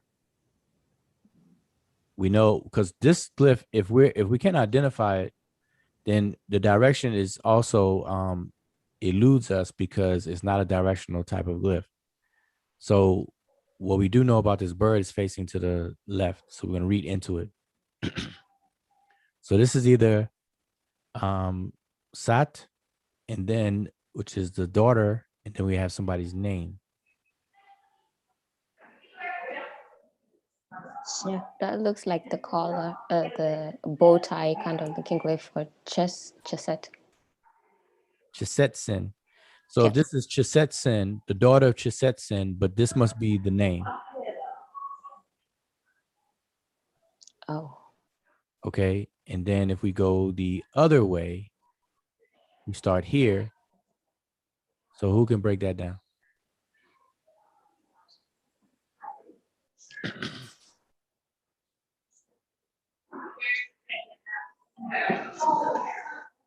Yeah. So that one glyph would be a name. Wow. No, I'm not saying that one glyph's a name. I'm saying let's start from there and. Okay.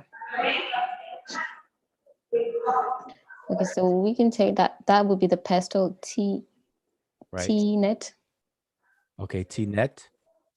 and then you have Ib, Mhm.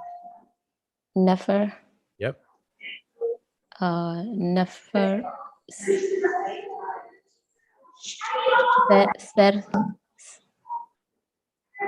Ser, Ser, Su, Okay. yeah. That rest, It's said Look before it.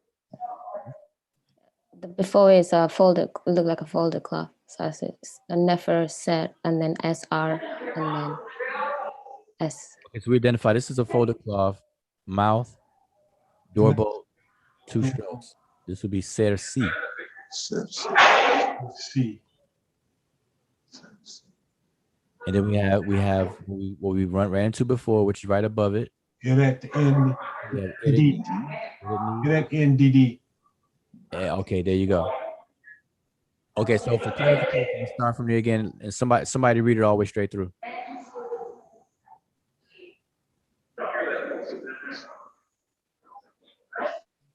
So T-net, Ib, Nefer, Seres, Sersu, Ser si, it's a Y. Sersi, yeah, okay. So T-net, okay, let me start off again.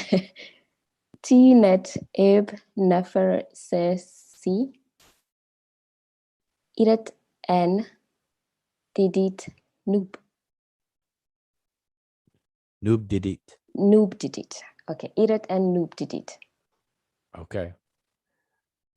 All right. So, and let me go back to the full picture. So here's the full picture. So we see we're at the bottom. I mean, we're done. Okay, there's nothing else left, but we see these figures here. So let me scroll up. So we see 4 figures here. 1, 2, 3, 4. Now let's go back up and identify these names again. So now remember, we had Nkani and we ran into our first names. Let's count the names. So let me get my rectangle out here. So we have a name right here. Hold on, let me see if I can fit all this in here. Okay. So we have a name right here. Okay. And then we have it at knee, and then we have another name right there. Then we have it at knee again, and then we have a name right here.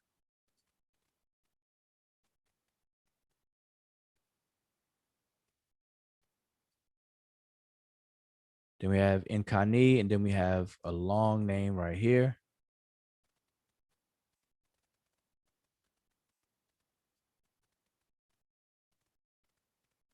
And then we have it at knee, and then we have a name right here. Where am I? Okay. Name right here. Move this out the way. And let's keep going. What else? What other name we had? We had a name that we believe is this right here. And Sat, and then somebody else's name. Now this is tentative. Okay, so don't want anybody looking at this video and saying, oh man, you know. So we understand that's 2 possible names right there. And then we have another name all the way from here to there. And then lastly, we have this name right here. Okay, so 1, 2, 3, 4, 5, 6, 7, 8, 9 names, but only 4 people, 4 figures here. So obviously there are people who are mentioned here that are not shown. And if this was the only artifact that you've ever looked at and started with, you wouldn't know any different. You know, it would probably confuse you. But if you start to see these various different stelae that are Hotep Dinasu offerings that have vignettes of images and figures, you'll see that brothers and sisters are mentioned. Who's the child of so and so, who's the father of so and so, and those people may not be shown in the as a figure, but mentioned by name. Okay, so this is common. There's nothing odd about this right here, what we're looking at. Okay, so whoever Noob Dedi or Didi is may not even be shown as a figure. Okay, so all right, so just understand that. Yeah, two people there are actually born of the same person. Right. And born of the same person, that same person being who? Noob Didi. Right, because you see the name here twice. Yep. Okay, so we are at the 2-hour mark. So so are there any questions from anybody on the panel? Anything you want to speak on, share?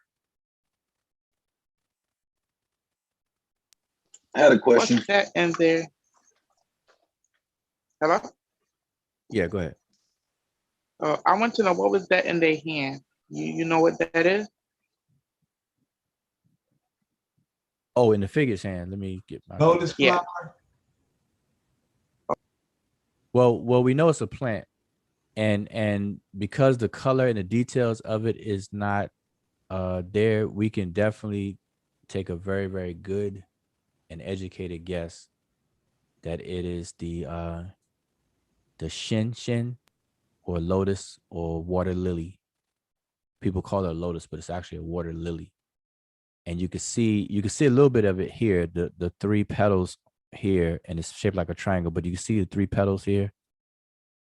But they're not colored anymore. Does it represent something, or they just holding it? No. They,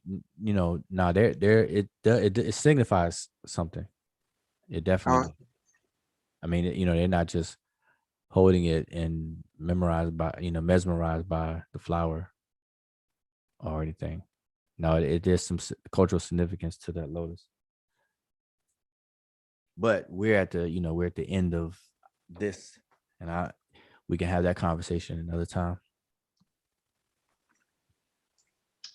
So my question was for Nkani. Yes. Could it be like, how do we know it's Nkani? Like, we don't really know how they would have said it. So I was thinking, could it be like Ni Kani or something like that possibly, or do we know it's Nkani? Well, you're right about the pronunciation, but we know that the first water ripple and the second one are different. So, okay. I mean, let me take that back. A water ripple is a water ripple. So those are 2 of the same water ripples. But what I mean is that the first water ripple represents a different word than the second one. And we know that? I'm saying, like, how do we know that? Because one is a genitive and the other one is a preposition. So the first one is a preposition. It's either 4 or 2. And the second one is a genitive. And it's an indirect genitive, ni, meaning of. So a genitive means genitival, means to show possession. So to the ka of, or for the ka of. Okay. Now, but you're right about pronunciation. It could be the opposite. It could be instead of Nkani, it could be Nikain. But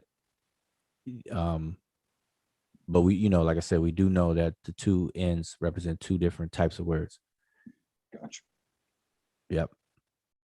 And so we say Nkani. Like we say Seshu Ma'a Ni Medew Netcher. And that ni is of. So Seshu Ma'a Ni Medew Netcher. Loyal scribes of, ni of, instead of Seshu Ma'a in Medew Netcher.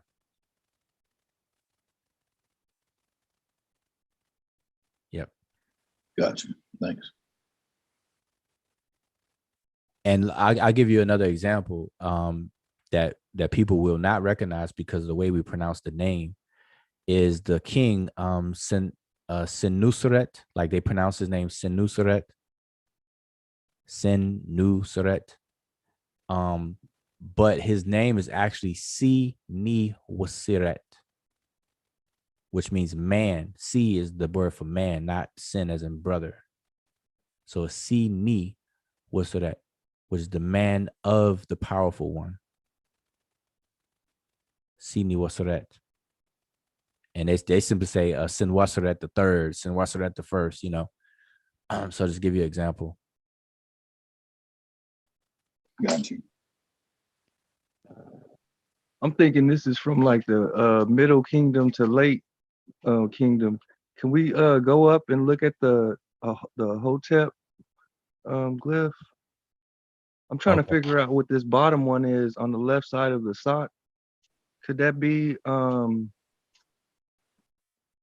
irregular Hotep table going along with the T? Oh yeah. Yeah, it could be. It could be. Like It's a couple. It's a couple inconsistencies. Like right above that, the Incarni, we see the hands on the raised arms, but right above that, we don't see the hands. It's a couple little signs that make me think that this is middle to late, but yeah, would that make sense? No, that makes sense, and that's a good point because there are a few varieties. So we have Nefer with the cross portion up top here, and then we have it here, possibly the same thing here without it. So we have the arms with the fingers, the thumb showing here where we could tell it's a hand, and then like you said, up on here we do not. Well, that one on the what you just pointed at, the Nefer without the cross on the top, could that be the windpipe? What's that, F-35? Yeah. And if it's F-35, what does that mean? Yeah, I don't know. F-35 is Nefer. Oh, okay. Oh, okay. My bad. Yeah. So no, I'm just saying no, but that's a good point. So we would you know in investigating this, we would and see that's called provenance, is where these artifacts were found, what era of time and stuff like that. So if you ever hear that provenance is where these things are found. So it may be, like you said, late, middle, or early. I mean, the later part of middle or early, late. Promo what? Hmm? What did you say?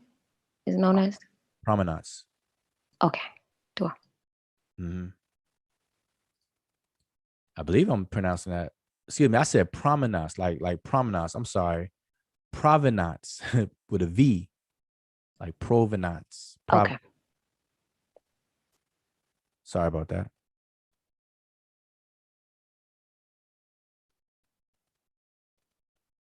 Yeah, so are there any other questions? Any other last things? But this is a good piece. Now, so I'm gonna give my recommendations again.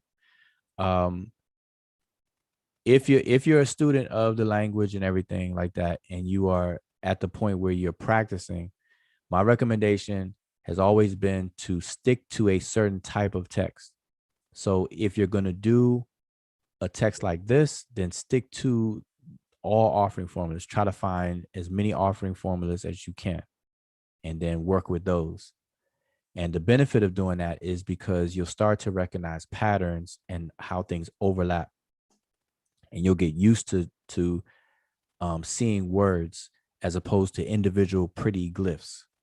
As nice pieces of art, you'll start to see words. Words will emerge in your mind, and then you move to a next type of text.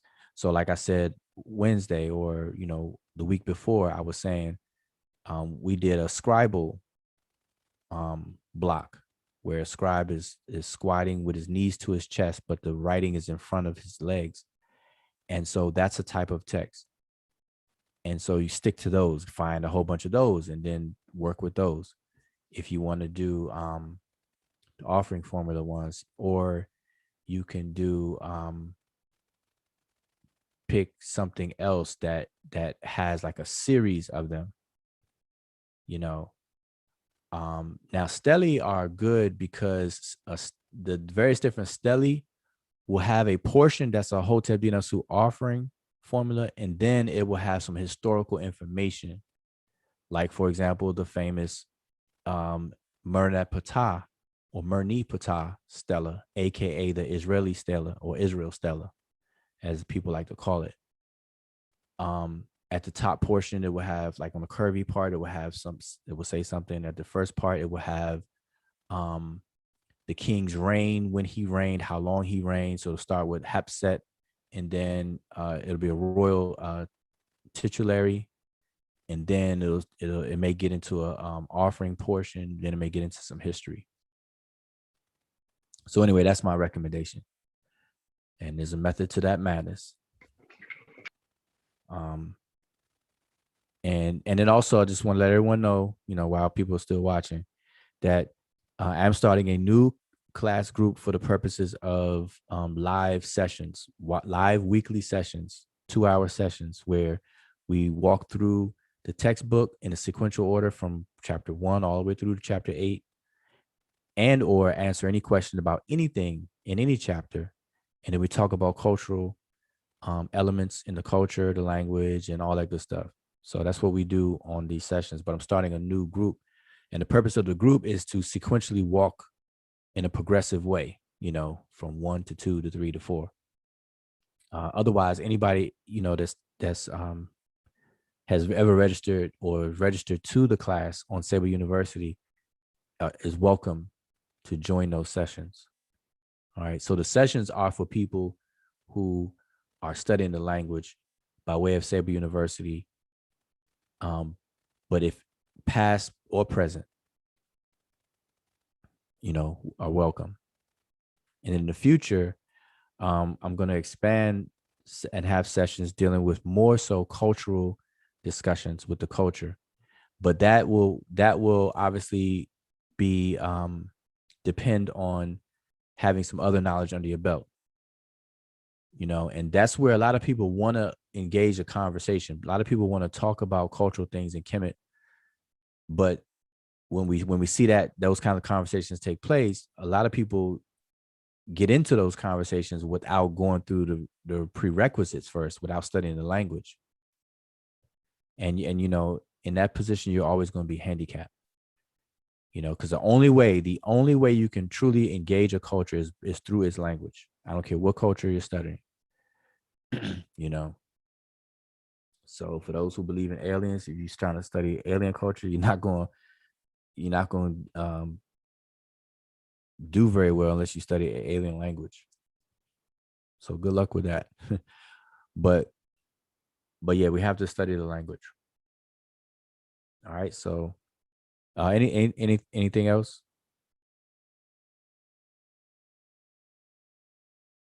Yeah, this is actually a good one because I don't think I've seen one. The different variations I've come across usually have like different listings of items, but this one had the variation came with right after where he talked about the land, the sky and the land, and geographical parts. So that was kind of different. So that's good. I haven't seen that before. Right. Yep. Is from? Say it again. Do we know where this particular one is from? No, but we could find out. And then post it. Okay. Yep. Do I?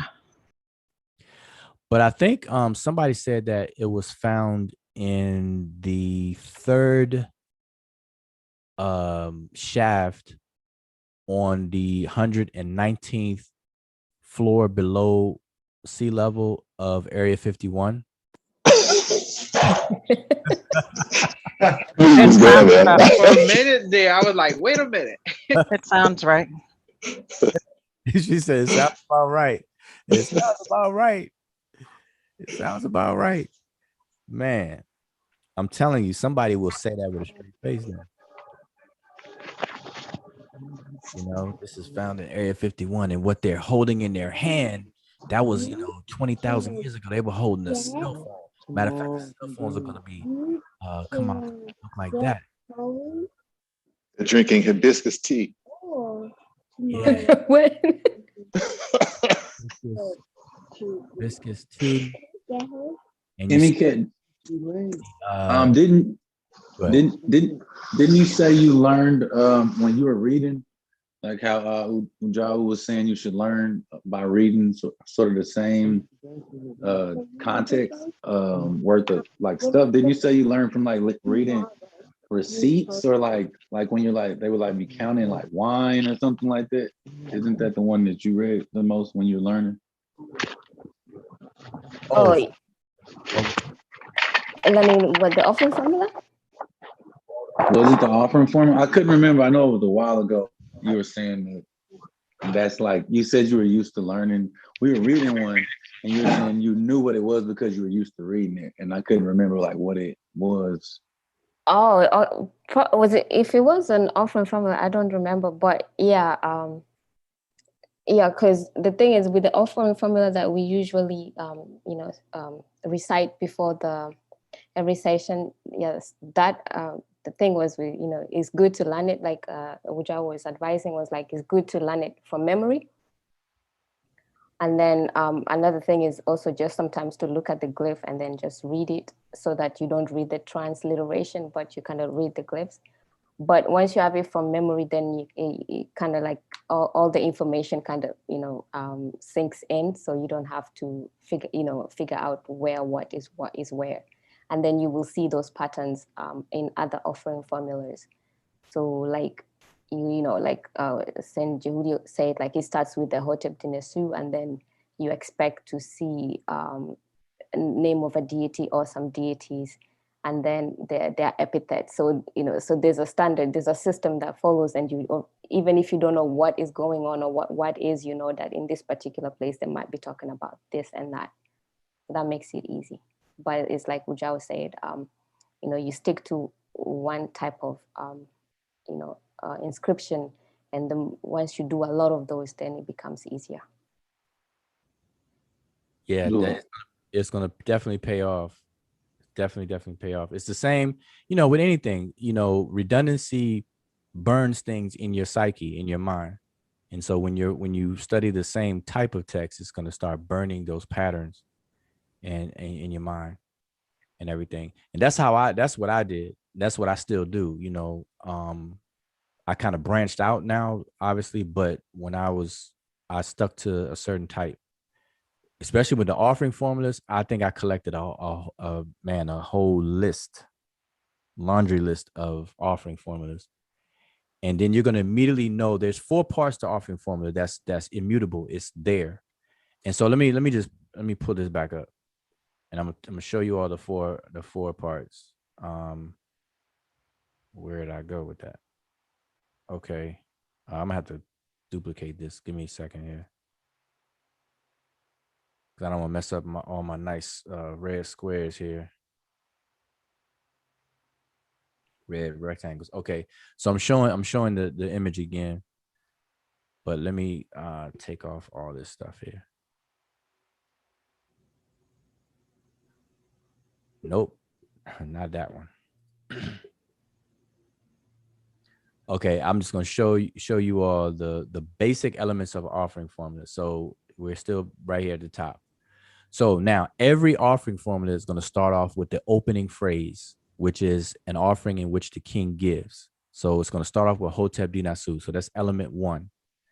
Element 2 is always going to be next is going to be a single deity or multiple deities and their epithets, or just the deity's name. So we see that this one is a single deity talking about Wasir, and then it has epithets. So Wasir is the Lord of 2 places.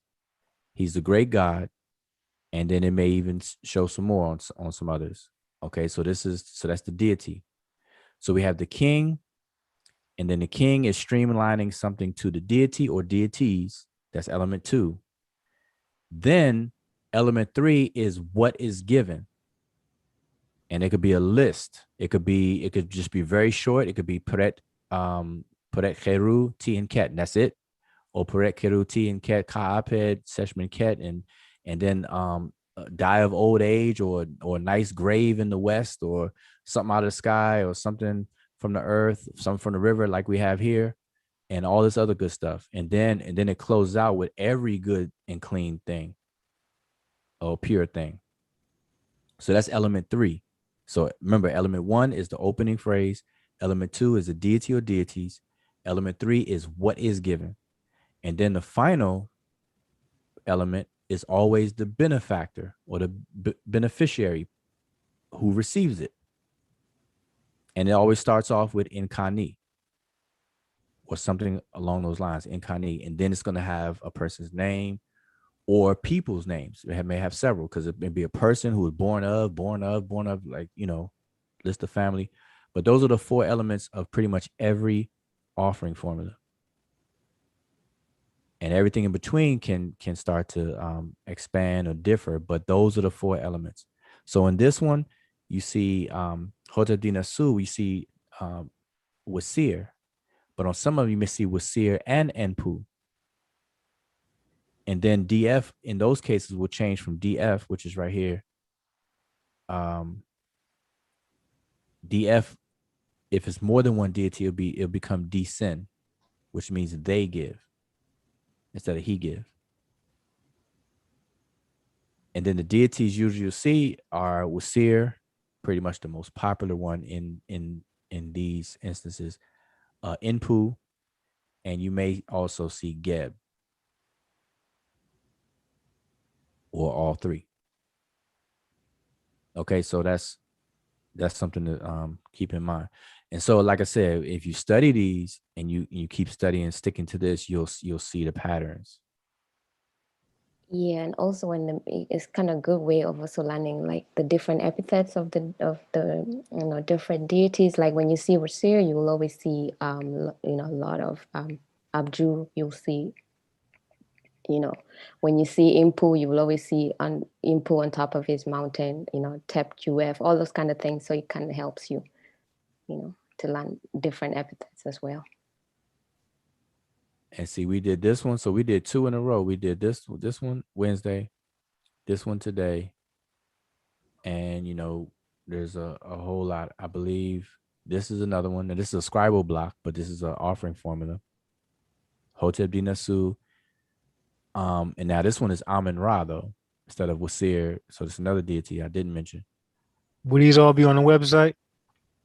Yeah, once we do the investigation and put our stamp of approval on it, yeah, they'll be on the website. Yep. So this one, I think we completely finished it, because I have What is that website? I have these. Yeah, the website is seshmedunetcher.com. Not area54.com. Area51.com, 3rd floor. 3rd floor below the 5th dimensional level of the magma in the center of the earth in the city of Shambhala and Argata, where the Greys and reptilians live in harmony. I left my email in the chat last time, like you asked me to. I don't know if you got it. I don't know if you wanted me to leave it again. Oh yeah, I'm please, because I closed it out before I copied it. Okay, cool. Yeah, and I'll do it now, and I'll copy it now before we end. Yeah, because I ended it before we copied it. But on this one, see, we did everything. So this is how it's going to be on the website. So it's going to have every line broken down, transliterated and translated. So that way it'll help people to follow along very clearly what's going on. Okay, so we reproduced the glyphs so they're very clear and everything. So that's what we're going to do with all of them. But that's the actual artifact. So when you see the same word being spelled out differently using different glyphs, do you think that that's done? I mean, I would think that that's done like on purpose, sort of like saying something else, or do you think it's just for space? Or why do you think when they do that, like how we were talking about last week when it was like Emira being spelled out in a different way rather than the owl and the open mouth, and then there was like a cow tongue and something else? Like, is that for a reason, space, or Yeah. used in a different context? Well, I can say this: the general rule that you can fall back on is that the scribes, like, they very rarely did things just for the sake of, unlike, like how sometimes we may do things today. But so yeah, there's a reason for pretty much every single thing that they did. Now, sometimes it's a challenge for us to figure out what that reason is or what that inspiration was for them to do it, but they definitely did everything for a reason.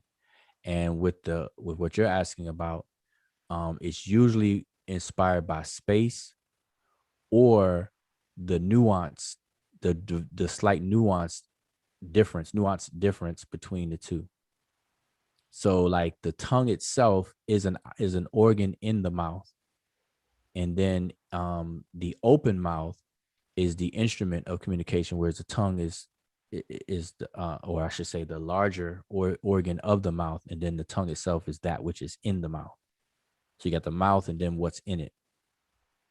And so that's a slightly different nuance in what's being conveyed in some instances as well.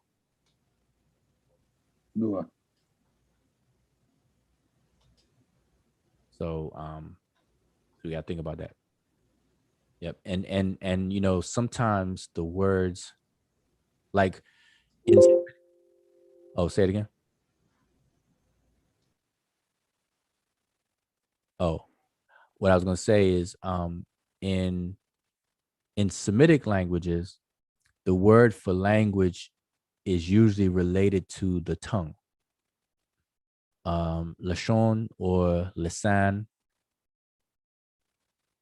And then in some African languages, the word for language will be more so the larger organ, the mouth itself, the whole mouth.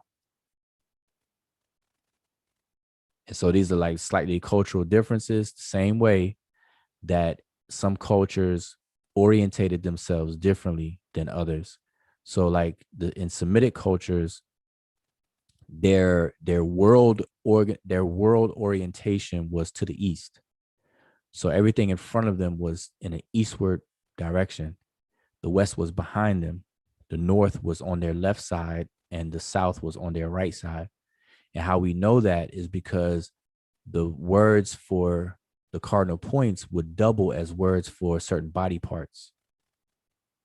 And then in some African cultures, not all, but some African cultures and languages, you can tell that they orientated themselves differently because in Kemet specifically, and what's in front of them was south. What's on the left of them was east. So the word Iabet is the word for left, and it's also the word for east. The word Amenet is the word for right, and it's also the word for west. So that tells you that they were facing to the south. The head, which is Resi, or Kent, which is the nose, forehead. The feet, the actual feet is Mehu. So, I did a whole video on the orientation, the worldview of Kemet. And, I showed that if you had a map of Africa and you laid down on it on your stomach with your head to South Africa and your feet to where Libya is in the Mediterranean, that's how you be orientated. And that's how they were orientated. So yeah, I'm just adding on to what you were asking about as far as Amir Emira. Yep. Cool. Thanks. So anything else? We got 1 minute. Exactly 1 minute. Yes, which I will have a request. Yeah. I am in Atlanta for the next 2 or 3 days. Can you give me some good vegan restaurants to go to while I'm here? Oh man, I'm going tomorrow, so I can meet you. I can meet you there at a place called Tequili's Raw Reality. Just let me know when and where. Shoot me the address. All right, I'll inbox you the address now just in case I don't get a chance to link up, but definitely to Silly's Raw Reality. It's in West End, Atlanta. Okay. Yeah, I'm downtown right now at the Omni. I think this is the Omni. Yeah, I'm at the Omni. Okay, all right. You at the bougie hotel, huh? He's at the $500 a night hotel, the Omni. No, I'm just playing. All right, but that's good. Yeah, to Sealy's Raw Reality, and I tell you, get the OG kale wrap or get the Mandingo. Listen, that you'll be in heaven. Man, those names. Yeah, they have the Mandingo wrap. They have the Punani wrap.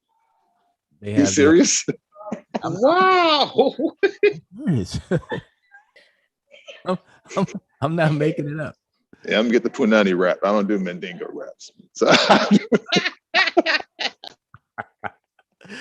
You know what? You're crazy. But you know that is real funny because when I'm in there and I see I'll take mine in the salad, please. Imagine a man asking for a Mandingo rap. no, nah. that's what I was getting ready to say. If you go in there, the rap is popular, so people order it. So you know, guys order it, and you know, it's funny because you're like, man, these guys are ordering a Mandingo rap, and when you see it, man, hold up, I'm gonna pull up. I'm gonna pull up the. Nah, it's take me too long. I'm looking at it right now. I'm looking at both of them. But listen, Man, let me put some context to it. Listen, this rap is called Mandingo. You know, it's a play with that, right? And they got a Right. rap, but the rap costs $30. Okay, but What? yes, the rap is so big and it's full of kale, cream corn, couscous. I mean, it has the whole works up in there. You could split it in half, and that is an entire meal. I'm talking about you will be stuffed with just half. Like you can't eat a whole one. I have never seen anybody eat a whole one in one setting ever. I don't care who you are. I've never seen that. But trust me, but you know, it's a lot. But yeah, that's the spot. But yeah, I'll inbox it to you. Yeah, I think it's not how it looks, it's the size of it. That's probably how he gets the name. Yeah, but that's You say this place is called Tassili? yeah, Tassili Raw Reality. Yep. Yeah, I just pulled it up, man. That thing is huge. Yeah, I'm telling you. You got laid on 2 tables? They actually have to lay out, I believe, like, you know, the wrap itself is like a spinach wrap, and it's the extra large spinach wrap. They put 2 of them side by side to make that one. So, you know, if you're familiar with kale wraps, that's the go-to spot for kale wraps. Like Tassili, that's her name. That's the owner's name. And I met her before she even had that location. She would just be at the vent. She would, you know, vend on tables and at events and stuff like that. And then she got that spot, and man, it blew up. Like that is the #1 kale wrap place in all of Atlanta, all of Georgia, whatever. Yep. I mean, people come everywhere to get that. The line be outside. I mean, especially with COVID, you know, pandemic. Won't fit too many people in there at a time. But yeah. So yeah, I'll definitely forward you that. So yeah, you ain't said nothing. But anybody still in the chat? Oh yeah. Zane is in Atlanta too, right? Hold up. Zane said that's the first place he seen me. Oh, I don't know. Yeah, Zane, you in Atlanta too. So maybe all of us. Who else is in Atlanta? We could probably have a kale rap get together. A Kemet kale rap get together. do some What? do some chakra development. We could do some we could do some floating, some meditation. Yeah, it's quite And McKell, Atlanta. Yeah, get it popping. exactly, boy. Go live, man. Hope it's sunny. Sit outside in the grass, take the shoes off, ground yourself, reach up to the sky, get the rays, open your third eye, line the chakras up, eat a kale wrap. Perfect. Yeah. But not a kale wrap.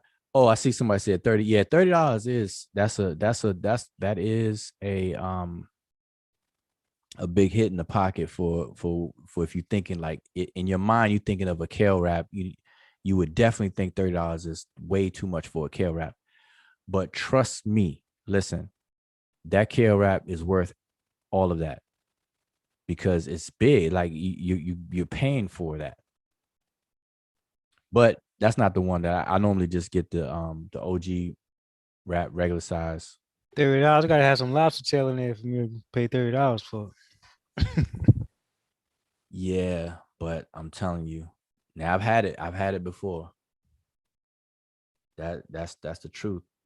That kale wrap will last you the whole weekend. I just don't like my kale after. I don't like What do my. you usually get when you go? Oh, I usually get what they call the OG, which is the original. What's OG? Gangster. Nah, I mean that's what it normally stands for, but OG, original. I don't know, but it's the original kale. I just get the regular, original kale wrap.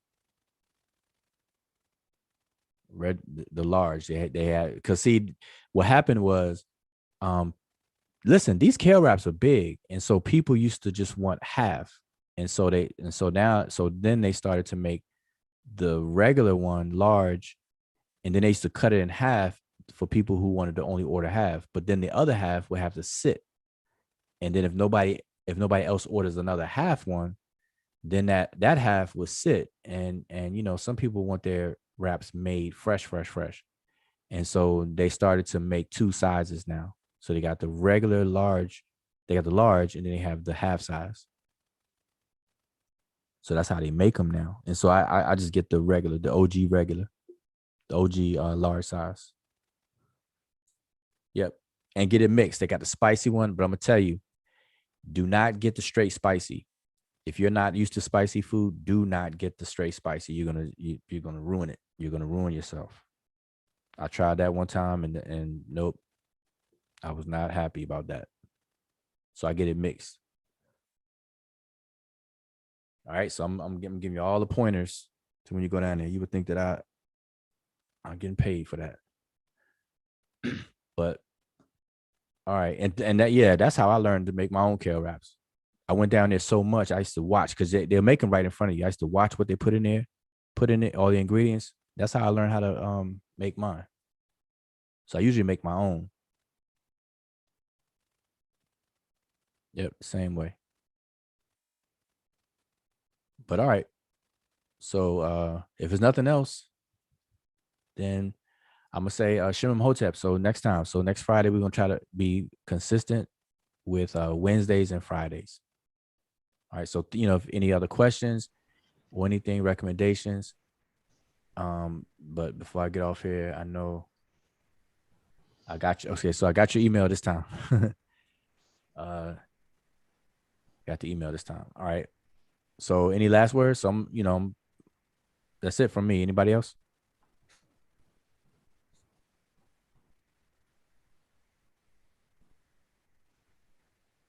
Anybody want to recite the offering formula? From memory? Horrific transportation. What?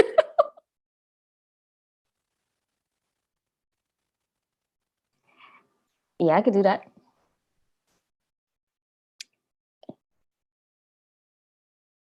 Shall I go ahead?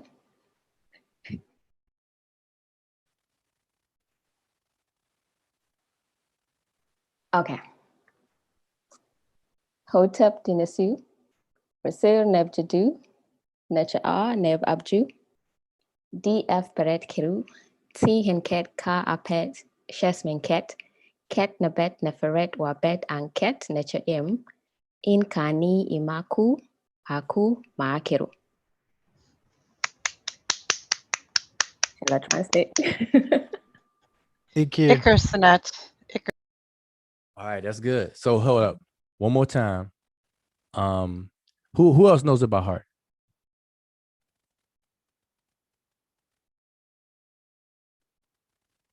Anybody? I know everybody, you know, we all once knew it by heart. Some of us still do. Nobody? Okay, so Emicat, since you just did it, so let's do it again. So I'm gonna say it with you. So let's try to be in unison. Okay. See how it sounds. Let's do the group thing. All right. You ready? So Okay. here we go. So 1, 2, ready and go. Hotep Dinasu, Nasu was said. Rasir Neb. Now we're gonna jack it up. Okay. Okay. All right, one more time. Come on. All right, so go ahead.